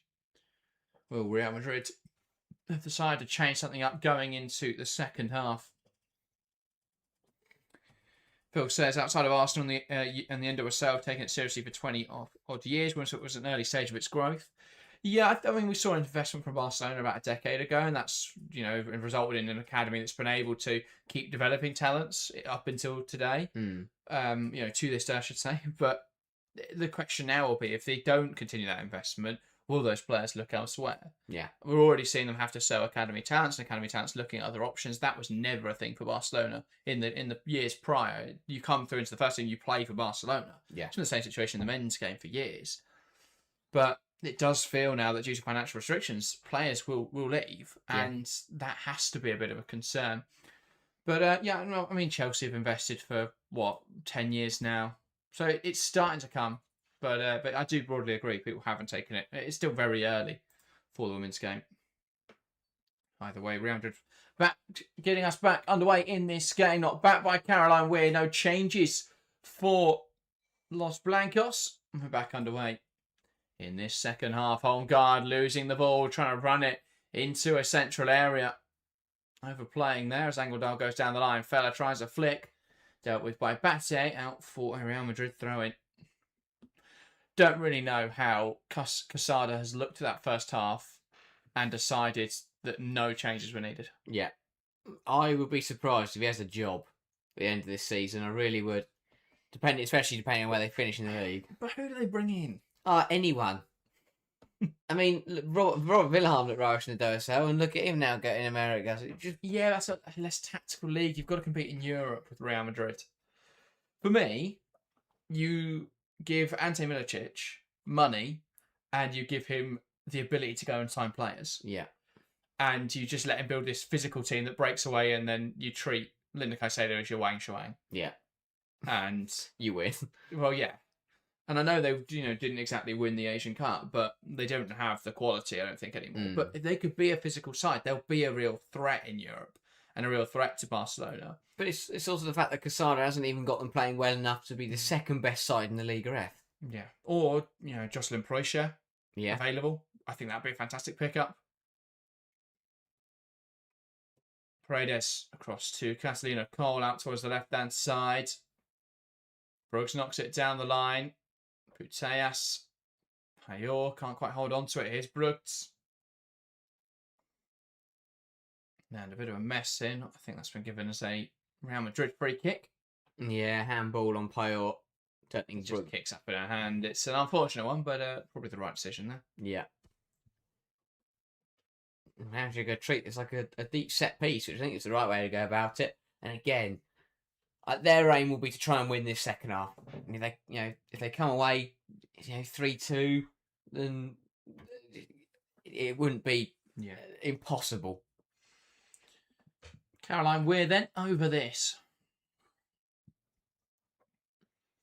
They do have options in the penalty area. Can they pick anyone out in the box? We're looping it in there. Not a bad ball. It bounces through and no one really makes contact with it. Bate heads away, but not convincingly. Angeldal trying to make something happen here and does win a corner. Good work from Philippa Angeldal, working hard there to make something happen and recycle the ball. Yeah, does really well to get something out of that situation. Bouncing ball, blocks the clearance and just brings it through and sees her cross turned away for a corner, and now she's stepping over the set piece. Got to be a good delivery, although the ref isn't happy with something going on in the middle. I think it's De Brits on Catacol. And Sariode just trying to stop her there. You wouldn't think Clara Sariode is 18 years old. No. Ball looped towards the back post to head her down, and Camera trying to clear her lines. Paredes, though, helping her out, launching that one away. But yeah, Sariode just looks so assured of herself. And you've got to question why Real Madrid perhaps don't put more trust in some of those younger players.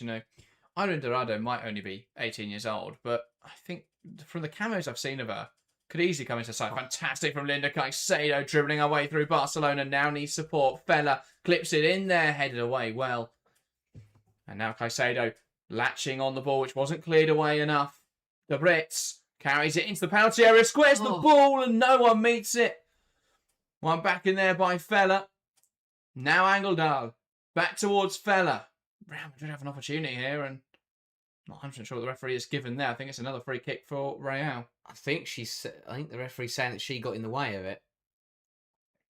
Well, she didn't touch it, but the Brits is calling a hand. I think the Brits are too honest here. In the box. Yeah, I think she could go down there. Yeah, I think was it Sariode who dangled a leg. Ooh. I think the question there is whether it's a hand. I think what the Brits is claiming is a handball on Putellas. I think it hits her chest, but it definitely looked. The arm is out, and it looks to hit either the chest or the arm. I think that may be what they're checking. And I think that's what she's just mouthed to Putellas, based on my lip reading abilities. Is we're checking handball. Well, let's see if this comes to anything. If not, I think it'll be a Real Madrid free kick. Referee explaining it. I think they're based on her gesticulations that it hit her chest. They are still checking now. Yeah, so she stopped the game anyway because she deemed that the referee deemed that she blocked Caicedo getting to the ball.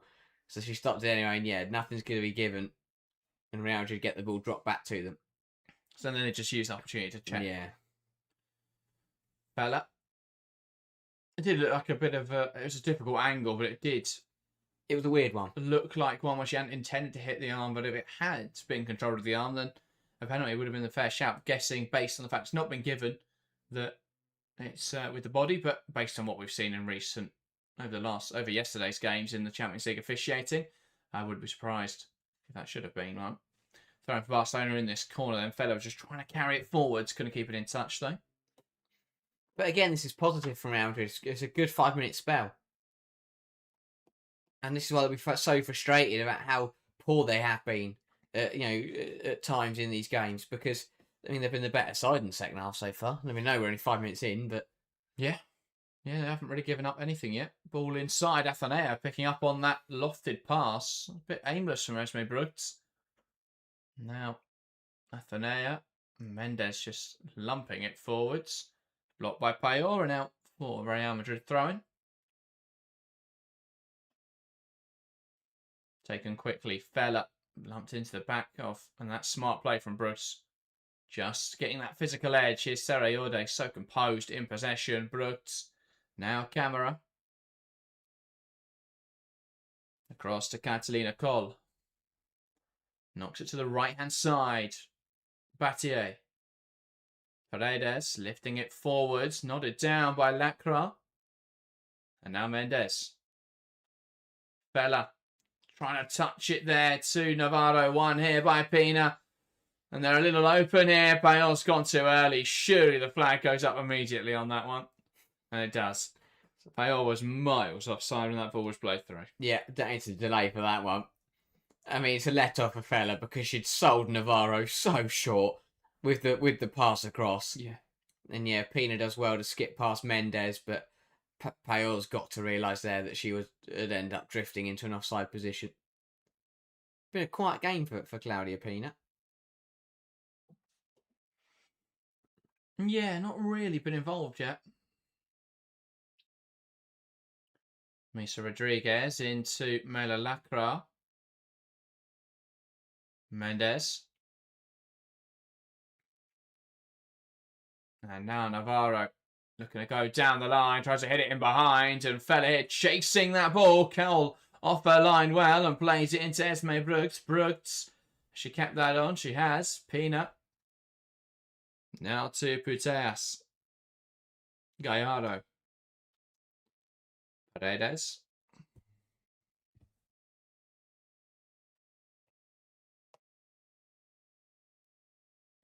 Now with Alexia Puteas.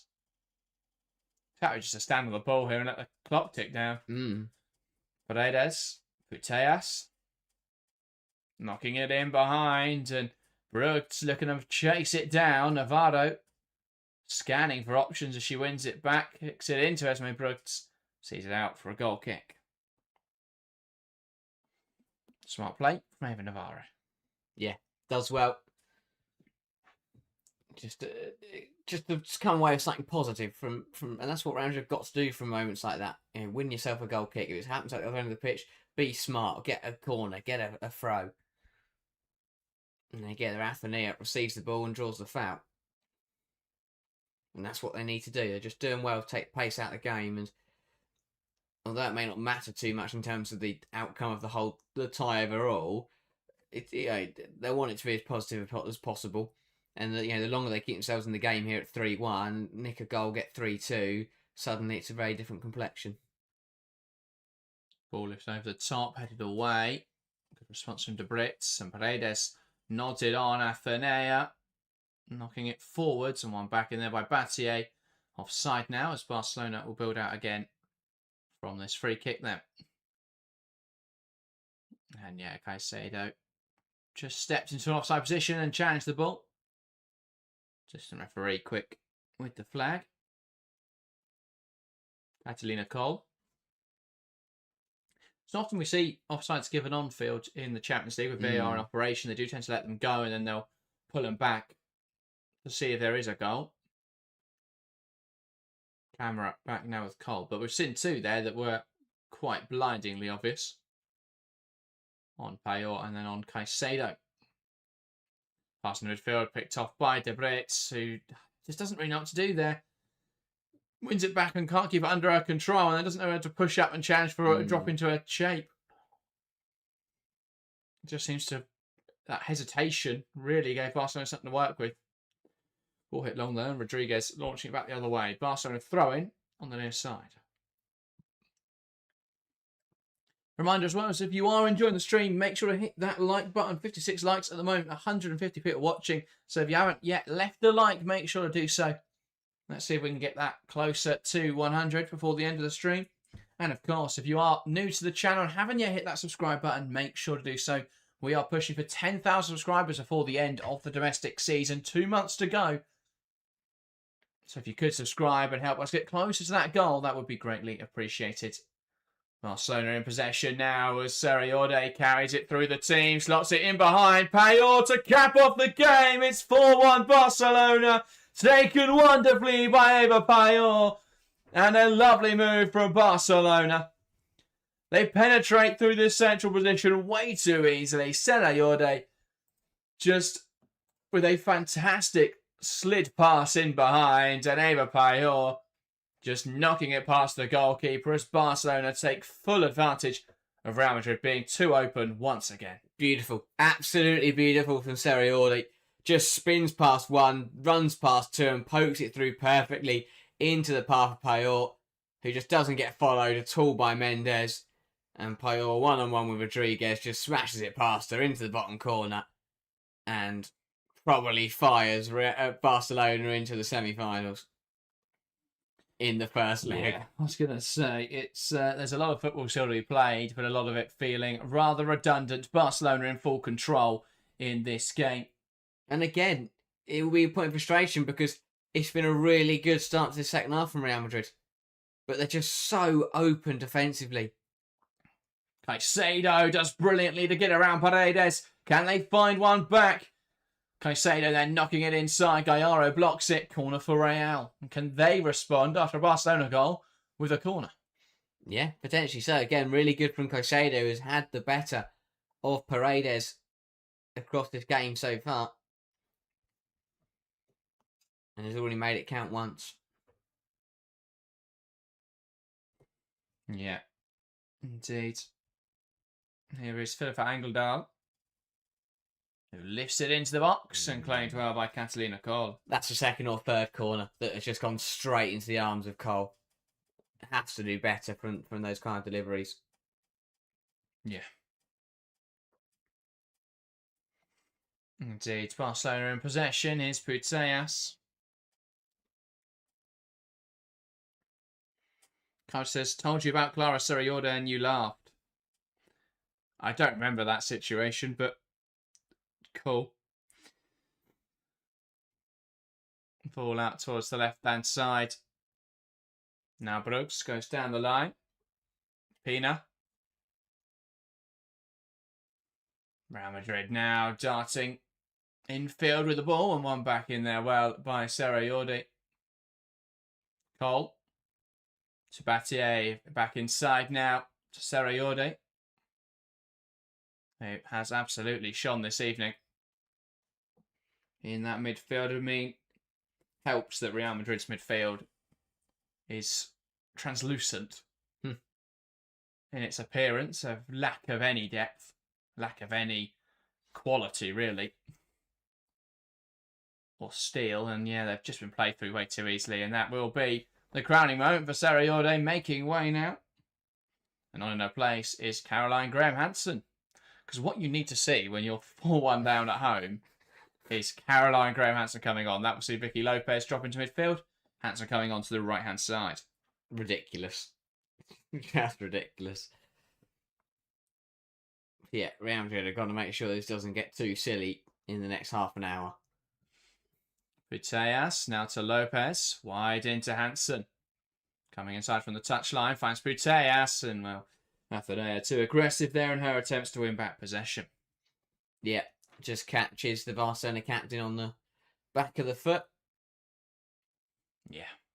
That's the intensity they should have had from minute one, though. Yeah. I don't mind if Real Madrid make... In fact, I think it's pretty awful they haven't got a yellow card in this game. Like, I'm not saying they should go out there and just smash into Barcelona, but it shows that lack of intensity. It shows that lack of desire to win back the ball when you haven't, because you're not overcommitting for it. They're not committing for it. I mean, in this game, they have committed... I was just trying to find fouls. 3 fouls. Yeah. Barcelona committed 7. Yeah. Athanasia knocks it out to Fella. Got to shoot this early and does so. Big save from Catalina Cole. Naomi Fella often takes too long to shoot. Did do well there to get that shot away early. Catalina Cole though with a strong left hand palms it out for a corner. Yeah, good touch. Get out of feet and caught it nicely. Did Fella. But Catalina Cole does well. Gets down to her left hand side and a lot of power behind it. Does well to parry it wide as well. But again, it's decent for Real Madrid come forwards. Ball in towards the front post, punched away by Catalina Carl, and now Payor sending the ball forwards. Another corner that's just gone straight to Catalina Cole. Yeah, it's not good enough. They've got to. They really haven't used corners very well. Ball out towards the right-hand side, Mendes. And now lifted infield by De Bruyne. Caicedo picking up this central position. Wide now with home guard as Athenea in a wider position. Bate does well, though, to get in front of it and knocks it out of play. Now a throw-in on this near side. Real Madrid perhaps readying some changes. Looks like a triple change, which I thought they were going to make then, but how going to play on?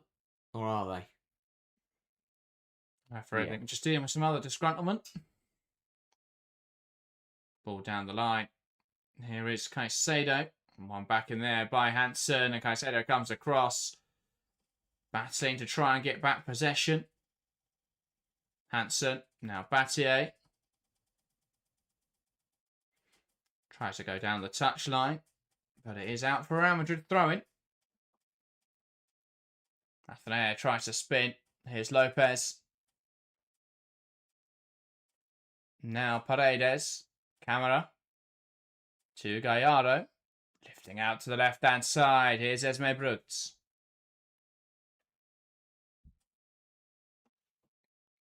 Camera.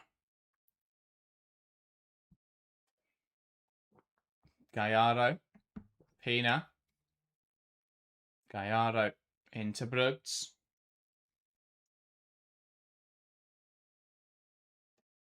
Camera. Now to Paredes. Camera.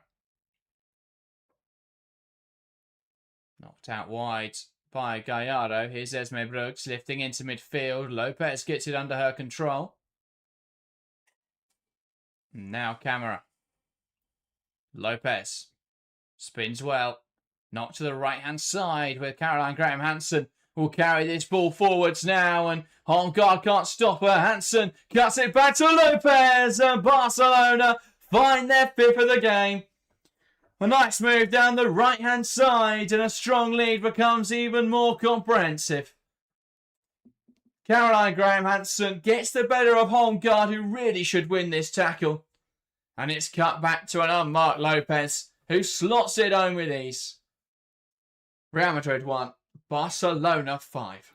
This is really turning into a drubbing from Barcelona. Again, Graham Hansen's just come on. Always going to be a danger, but it's so weak from home guard. Jumps up to make the challenge, and Graham Hansen just watches her go by. Does well to cut it back. Picks out Lopez, who once again finds herself unmarked in the penalty area and just pokes it into the far corner past Rodriguez. It's so easy for Barcelona. It's really good football from them, but it's so easy for them. Real Madrid just nowhere near them, nowhere near good enough tonight, and have been well and truly beaten. Substitution for Real Madrid then still feels like too little, too late. With De Bruyne and Fella making way. So that double change midfield they needed a while ago. It's happening now with Toletti and Dorado. And Koikala then coming on into the forward line as well for Naomi Fella. This midfield three that's now on the pitch should be the midfield that starts the game next week. I mean, the problem is they've also got to contend with the domestic game on the I was going to say they might as well put everything into that, because they're going to get hammered in all of them. What is the point now in next week's match? This had to be the tight one really at home, and then maybe you to get a result here and you take relief into the next week. Lopez into Payor, bearing in on goal, cuts it across. One back by Navarro, and now Angeldal knocks it in behind, and Caicedo with something to chase here. Picks up on the loose ball, wants to come inside now. Linda Caicedo gets the wrong side of Paredes, lets one fly. Magical from Caicedo once again. No one else on this pitch for Real Madrid. It seems interesting, but Caicedo is making things happen. In spite of their shoddy performance, they have got Caicedo in behind twice. Actually delivered 2 goals. Magic again from Caicedo. Cuts inside, gets the wrong side of Paredes, and lets one fly on this right foot. It's a great ball from Angeldal. Caicedo works hard to get there. Comes back inside on her right foot, and then just smashes it in at the top left corner. Striking across goal, straight across her body. Magnificent from Caicedo. Absolutely brilliant from Linda Caicedo. Magic with a football at her feet. That is postage stamp stuff in the top left corner. Again, she's had the better of Paredes all evening and makes it count once again. And yet, no one else on this pitch round here has been anywhere near good enough. But Caicedo is flying the flag and trying her best to get her side something. And it might not matter for much, but that is a worldie from Caicedo. 7 goals. What a game. Indeed.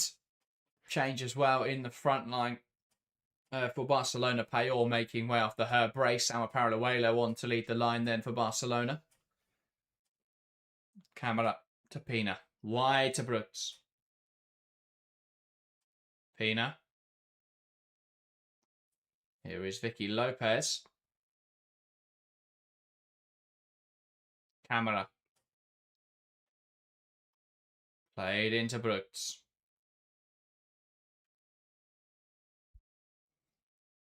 Just holding on to possession now, Barcelona.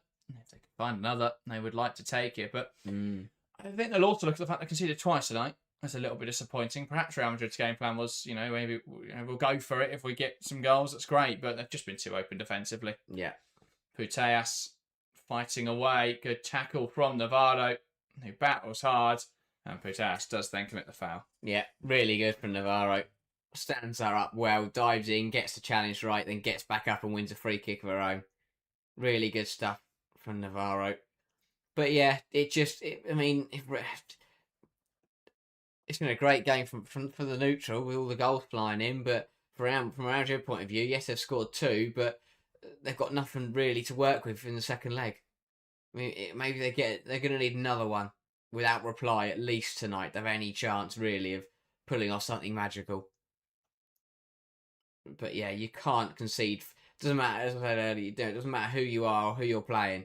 You cannot concede 5 goals in the first leg of a Champions League quarter-final. Here's Hongard. Hits it down the line. Koikala. Trying to carry the ball forwards. And Hansen, then they battle away for it, and it's out for a Barcelona throw. It's Koikala unable to keep it on the field.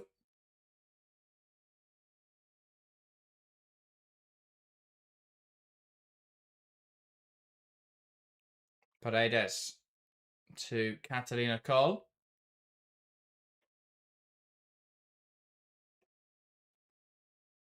Battier. Paredes. Now Cole. Lifting to the left-hand side is Esme Brooks. Played into Vicky Lopez, who's going to carry the ball forwards now. Vicky Lopez. Pina. Has options around her now. Brooks cuts it back. It's blocked, and Rodriguez does well to claim it and stop it going for a corner, but it hasn't.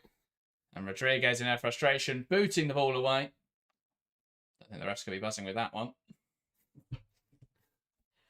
I thought she'd done enough here to keep it up. Oh no, it's gone off before she even claimed it. To be fair.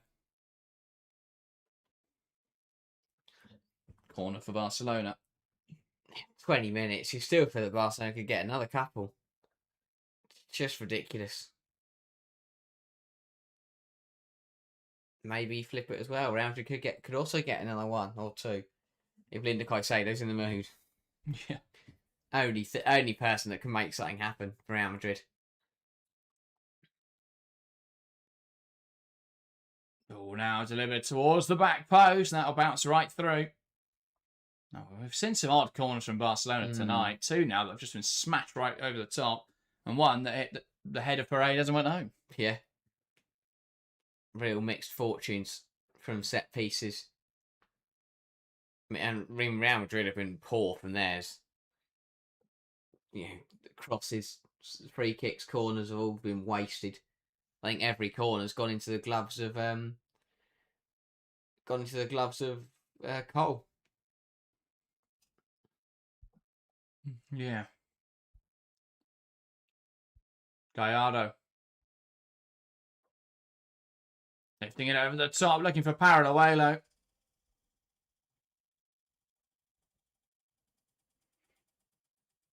Now Caicedo.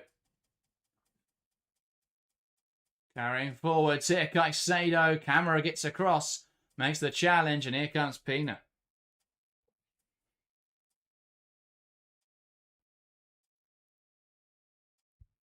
Camera. Gallardo. Battier. Gallardo out to the right-hand side. Here's Handsome. Battier. Gallardo into Lopez. And now Hansen lifting it in behind, looking for the run of Sao Paraluelo. But Rodriguez able to pick up on that ball that bounces through. Toletti. Mendes. Now Navarro inside to Toletti. Angeldal.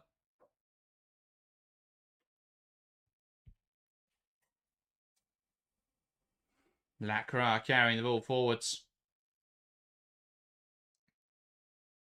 Koikala. They're clumsy in there. It's deemed fine though, as it's now back in possession of Barcelona. Lopez, good challenge from Koikala. Now for a throw in. Barcelona preparing a double change. And that is Mapilleon and Sydney Schertenleib. Yeah, the quality just keeps coming for Barcelona. It's relentless. Yeah, Sydney Schertenleib recently named #1 on Goals Next Gen list. Players born after the 1st of January 2007. Deemed the most talented by Goal. Fairly prestigious honour. Well, it's not without its merit. Camera. Strong performance comes off for Mapilleon. Yep. And a change in midfield. Vicky Lopez, who did well, also making way for Schertenleib, who comes into midfield 3. Yeah, Barcelona know that they want to try and build as big an aggregate margin as possible. Try and get another goal or two in the final 15 or so minutes here. Don't let Real Madrid get back into this game. It takes not they're going to win it tonight, but another goal, close the deficit to 2. It's not as comfortable as they'd like, especially in a game where we score 5 goals. But that does also rely on Real Madrid getting another one.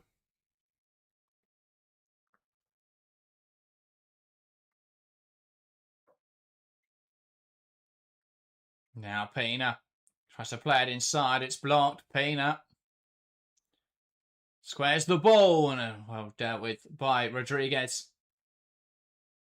who now looks to feed the ball forwards. Battier. Yeah, right decision that. Referee's pulled it back because Rodriguez has thrown it straight to Battier, but Paraluelo has just jumped right in front of her. Yeah. I like that. That's good refereeing to notice that. Yeah, easy just to let it go, isn't it? Because they've released the ball there. Kind of what you can play advantage for, though, isn't it? But yeah, but she's thrown the ball straight to Battier. It'd have probably found a way to score from there. Lacroix back now to Rodriguez.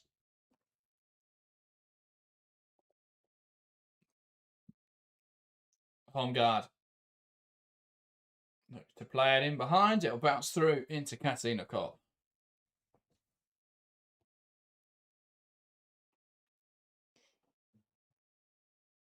Leon. Bounces off Putellas. Now wide into Esme Brooks. Looks to play it inside. Pina now.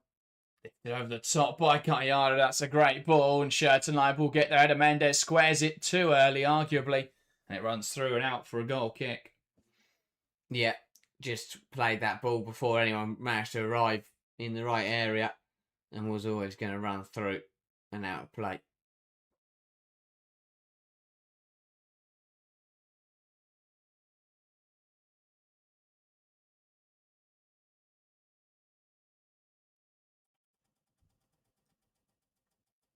Into Athanair, wants to come inside. Bit of a messy passage. Now Dorado, one back by Battier, into aggressive. That's a little bit of a soft one, but I think Battier just catching more of the player than the ball. Yeah, it's a bit fortunate, but yeah, Battier gets a bit of both. Concedes the throw, and it's a yellow card that's been shown here to someone on the Barcelona touchline. It was Pere Romeu. I mean, you can laugh about it all he wants, but it's not going to change anything. At 5-2, what are you shouting to get a yellow card? Very dark. Holmgard down the line, one back in there. Now Hansen, Battier. Bit of a messy exchange and a good challenge from Holmgard out for a Barcelona throw-in.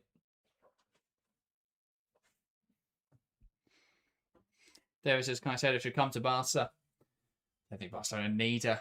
As talented as she is, I think there's a lot of football clubs that would be queuing up for a signature if she was on the market. And where she'd start every single game. Yeah, of course. Or at least all the big matches, whereas there would be that doubt with that rotation at Barcelona that she just wouldn't play enough. Yeah. But it is interesting. From my guess for Caicedo is that who goes for it now? Yeah. You know, even if I know, Chelsea had interest a few years ago, and I'd love to see her at Chelsea, but with Thompson favouring the left wing and James also being able to play on the left wing, it's probably not the move. Chelsea are looking for more of a right wing, and while they could put Caicedo on the right or put Thompson on the right, it's not a perfect fit. Arsenal, they've got Kelly, they've got Smith. If they were looking for another winger, they're probably going to target younger. I think they'll probably keep Mead now in the summer and let Ford go, but I reckon they'll look for a younger profile. Leon don't need anybody. They've signed so many footballers. They don't need anybody. Well, they could sign her. Agreed. And she can go sit on the bench at Unibrand. And they've got Brand, and they've got Chawinga, and they've got so many options. Vicky Becco. Joey Nichols says Caicedo come to PSG. That's arguably the only career move that would be worse than staying at Real Madrid. Is going to PSG. I mean, there's always the option, of course, of the NWSL. Slip forwards looking for Parallel. I think she'd tear it up in the NWSL. Yeah. I think she'll want to have a good run in Europe. She'll want to have a... I think if she went right now, she'd be the best player in the league. One of them, yeah. Up there with Banda, Moultrie. But now from range over the bar, Wilson, once she's back from injury. Back from pregnancy. I think she is back now. Sphere Wilson. Lacroix, Holmgard, down the line to Caicedo. Dorado. Caicedo.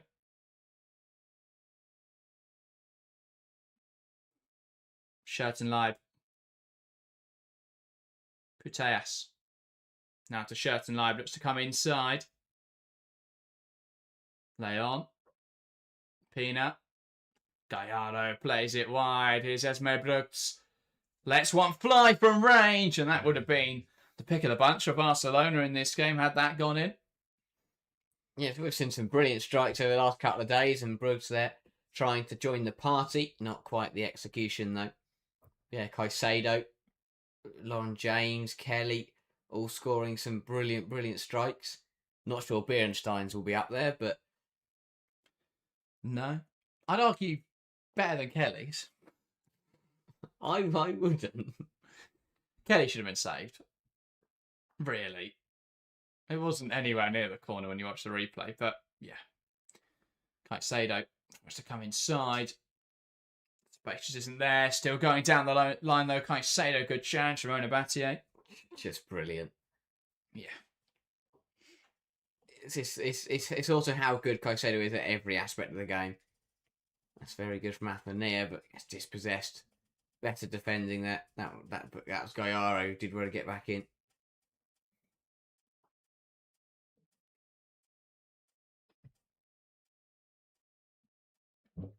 Battier. Shirt and live. Back now to Catalina Cole.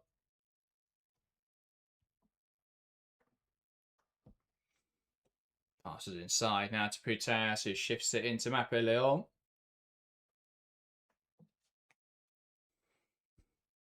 Pass back from Puteas now into Leon. Here's Shirt and live again.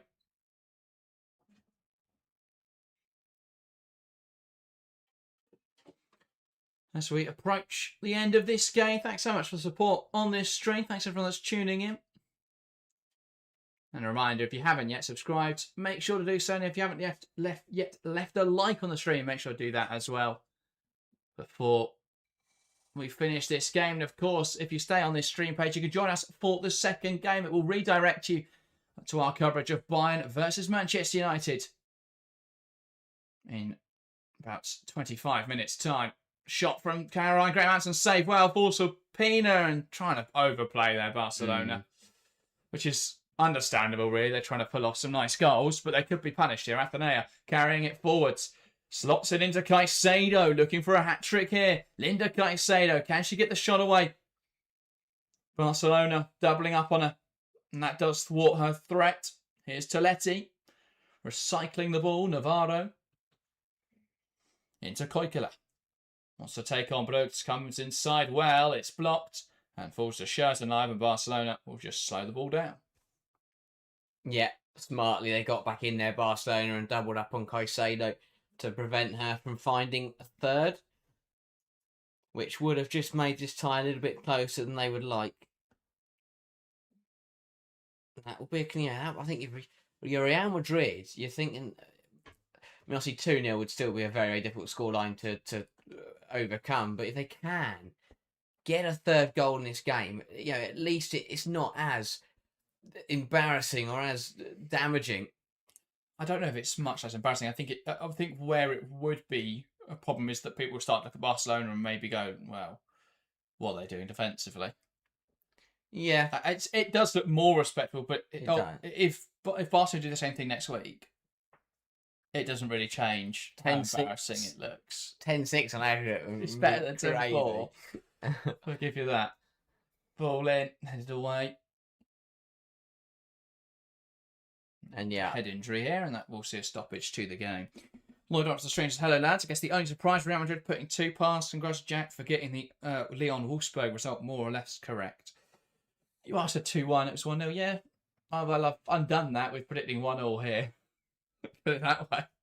This doesn't look good for... I can't actually say... It's Paredes, isn't it? Yeah, this doesn't look good. Oh, God, just catch her in the back of the head there. And she's just gone down. It's that right knee that she's gone down holding. I mean, it doesn't seem to be any rush to get any physios on here. The initial problem was the head, of course. Contact, and yeah, Paredes is more worried about the knee. I mean, where are these physios? Just trying to get up here. She doesn't look comfortable at all. I mean, sure, they have to check the head injury anyway. I don't know. I mean, she seems to be fine now. Just scratch that. I think Barcelona was making a change regardless. It's Real Madrid. She looked in loads of pain, and then she just got up. No one even checked. No physio came over. Nothing. Athenea making way for Iris Santiago. I'm nursing a player go from, this looks really concerning, to absolutely fine. Yeah, seems to be holding that knee in quite some pain, but maybe a pre-existing injury that the physios weren't too worried about. Bit of a weird one. Gallardo, Peanut, Puteas. Here is Paredes. Now Puteas. Now towards Mappe Leon. Paredes. Leon.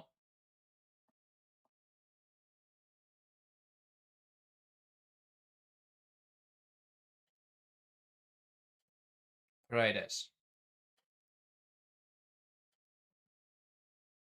Leon. Lifting the ball forwards. Handsome. Schertenlau. Hansen wriggling away forwards. A strong challenge, and it's a penalty. A rash challenge in the penalty area from Holmgaard. And that concedes a penalty and a chance now for Barcelona to add a sixth. Oh, it's so unnecessary from Holmgaard. No need to do that whatsoever. And just takes Hansen out. It's been a really, really... No, I don't think she touches the ball, does she? I thought she gets put on it.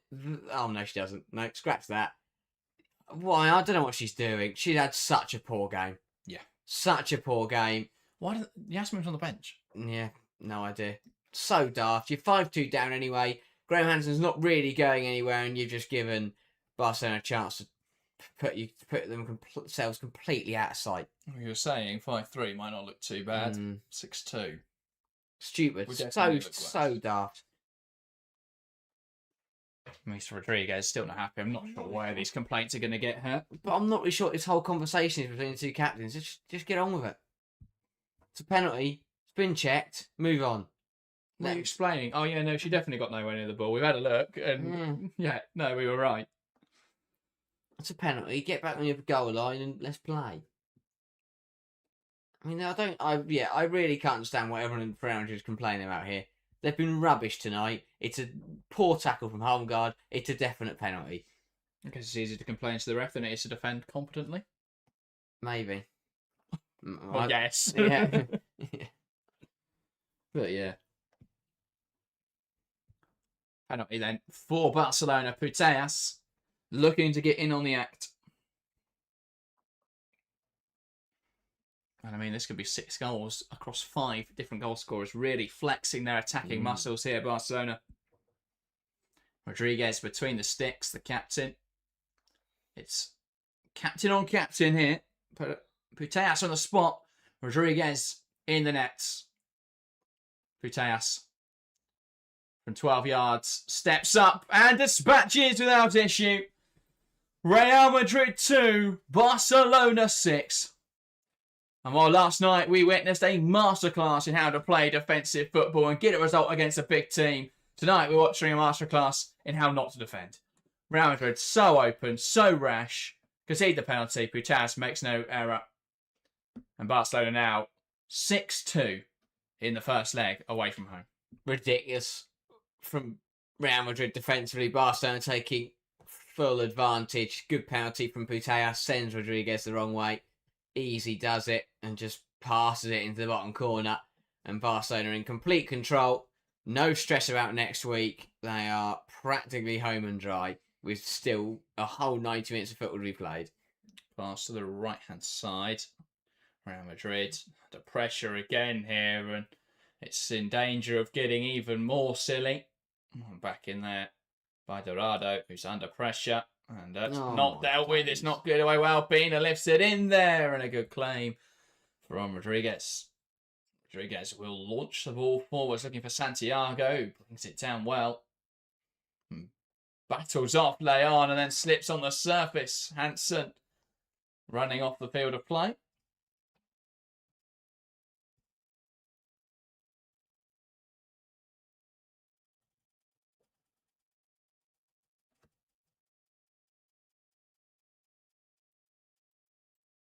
Holmgaard plays inside. 4 minutes of additional time, by the way, at the end of this game then. No early respite for Real Madrid. Still another 4 minutes.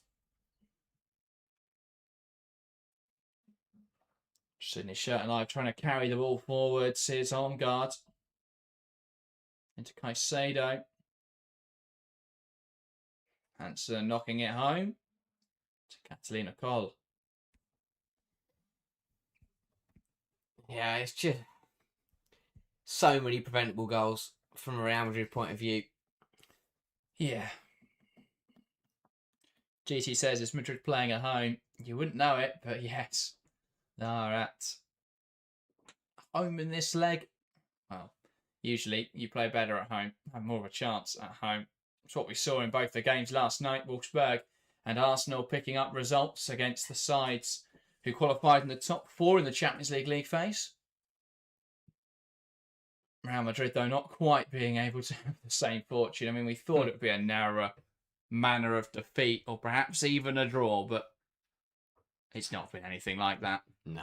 One way traffic, and without Linda Caicedo, this would be 6-0. Yeah. Just nowhere near the standard. I can't wait to see how they set up at the weekend, and I can't wait to see how they set up in the second leg. Ball forward, some Brooks looking for Pina. One back by Mendes. Lovely football here. Toletti to Dorado. Dorado slips, and Godaldo will get there. Good chance from Putellas to win it back. Barcelona have possession. Paredes. Lloyd asks, has Athenea played well? Not really been involved, to be honest. Athenea got an assist, a really well taken assist for Caicedo's first. But yeah, they haven't really got the attack in the game enough. No one in the attack did much wrong for Real Madrid. When the ball came forwards, they offered a decent amount of threat, to be fair, but the midfield was way too open, particularly with Weir and De Bruyne on there. The back line's been tragic. Yeah. And they've shored up a little bit with Toletti and Dorado, but it's not been significantly better. No. And then home guards with an incredibly rash challenge in the penalty area. Allowed Putellas to add a 6th goal for Barcelona, an 8th of the game across the two sides. Can't say we haven't been spoiled with goals in this one, but not the competitiveness perhaps we would have wanted. I think it's warming us up for Mark Skinner's football, where they are going to try their best. I was going to say, yesterday we saw one game which was a low-scoring affair, and then a very end-to-end open game. We've seen our end-to-end open game. Does that perhaps show we're on for a low-scoring affair? Home guard puts it in there, blocked by Battier and into the hands of Catalina Coll. And well, 45 seconds. Time ticking away. From being 2-1 down after 30 minutes, Real Madrid will be very frustrated that they've lost this game 6-2. Pina. Putellas. Back to Claudio Pina. Now Tona Battier. Hansen. Tries to go down the line. Hansen again. Shirton live. Ball played through to Ona Battier. Here come Barcelona options in the penalty area. Battier cuts it back. Cleared away. And now Gallardo picks up on the loose ball. And that is a free kick. And then they do the full-time whistle here in Madrid. Real Madrid 2, Barcelona 6. An utterly ridiculous game of football. Caicedo brace. The only thing sparing any blushes for Real Madrid, because a brace from Mbappé or a goal from Esme Brooks, a goal from Paredes, a goal from Lopez, and a penalty from Alexia Putellas have given Barcelona a almost insurmountable lead insurmountable lead, I will say it, going into the second leg. A dominant performance. Hopefully our next game isn't quite as one-sided. We'll be back in just over 12 minutes' time to cover the evening game as Manchester United take on Bayern Munich. Set to be a very good one. Thanks everyone that's joined us for this opening stream. If you stay on the stream page, you'll be taken over to our coverage of the later kickoff in just over 10 minutes' time. That, though, is everything. Thank you guys very much for watching, and we'll see you in a moment.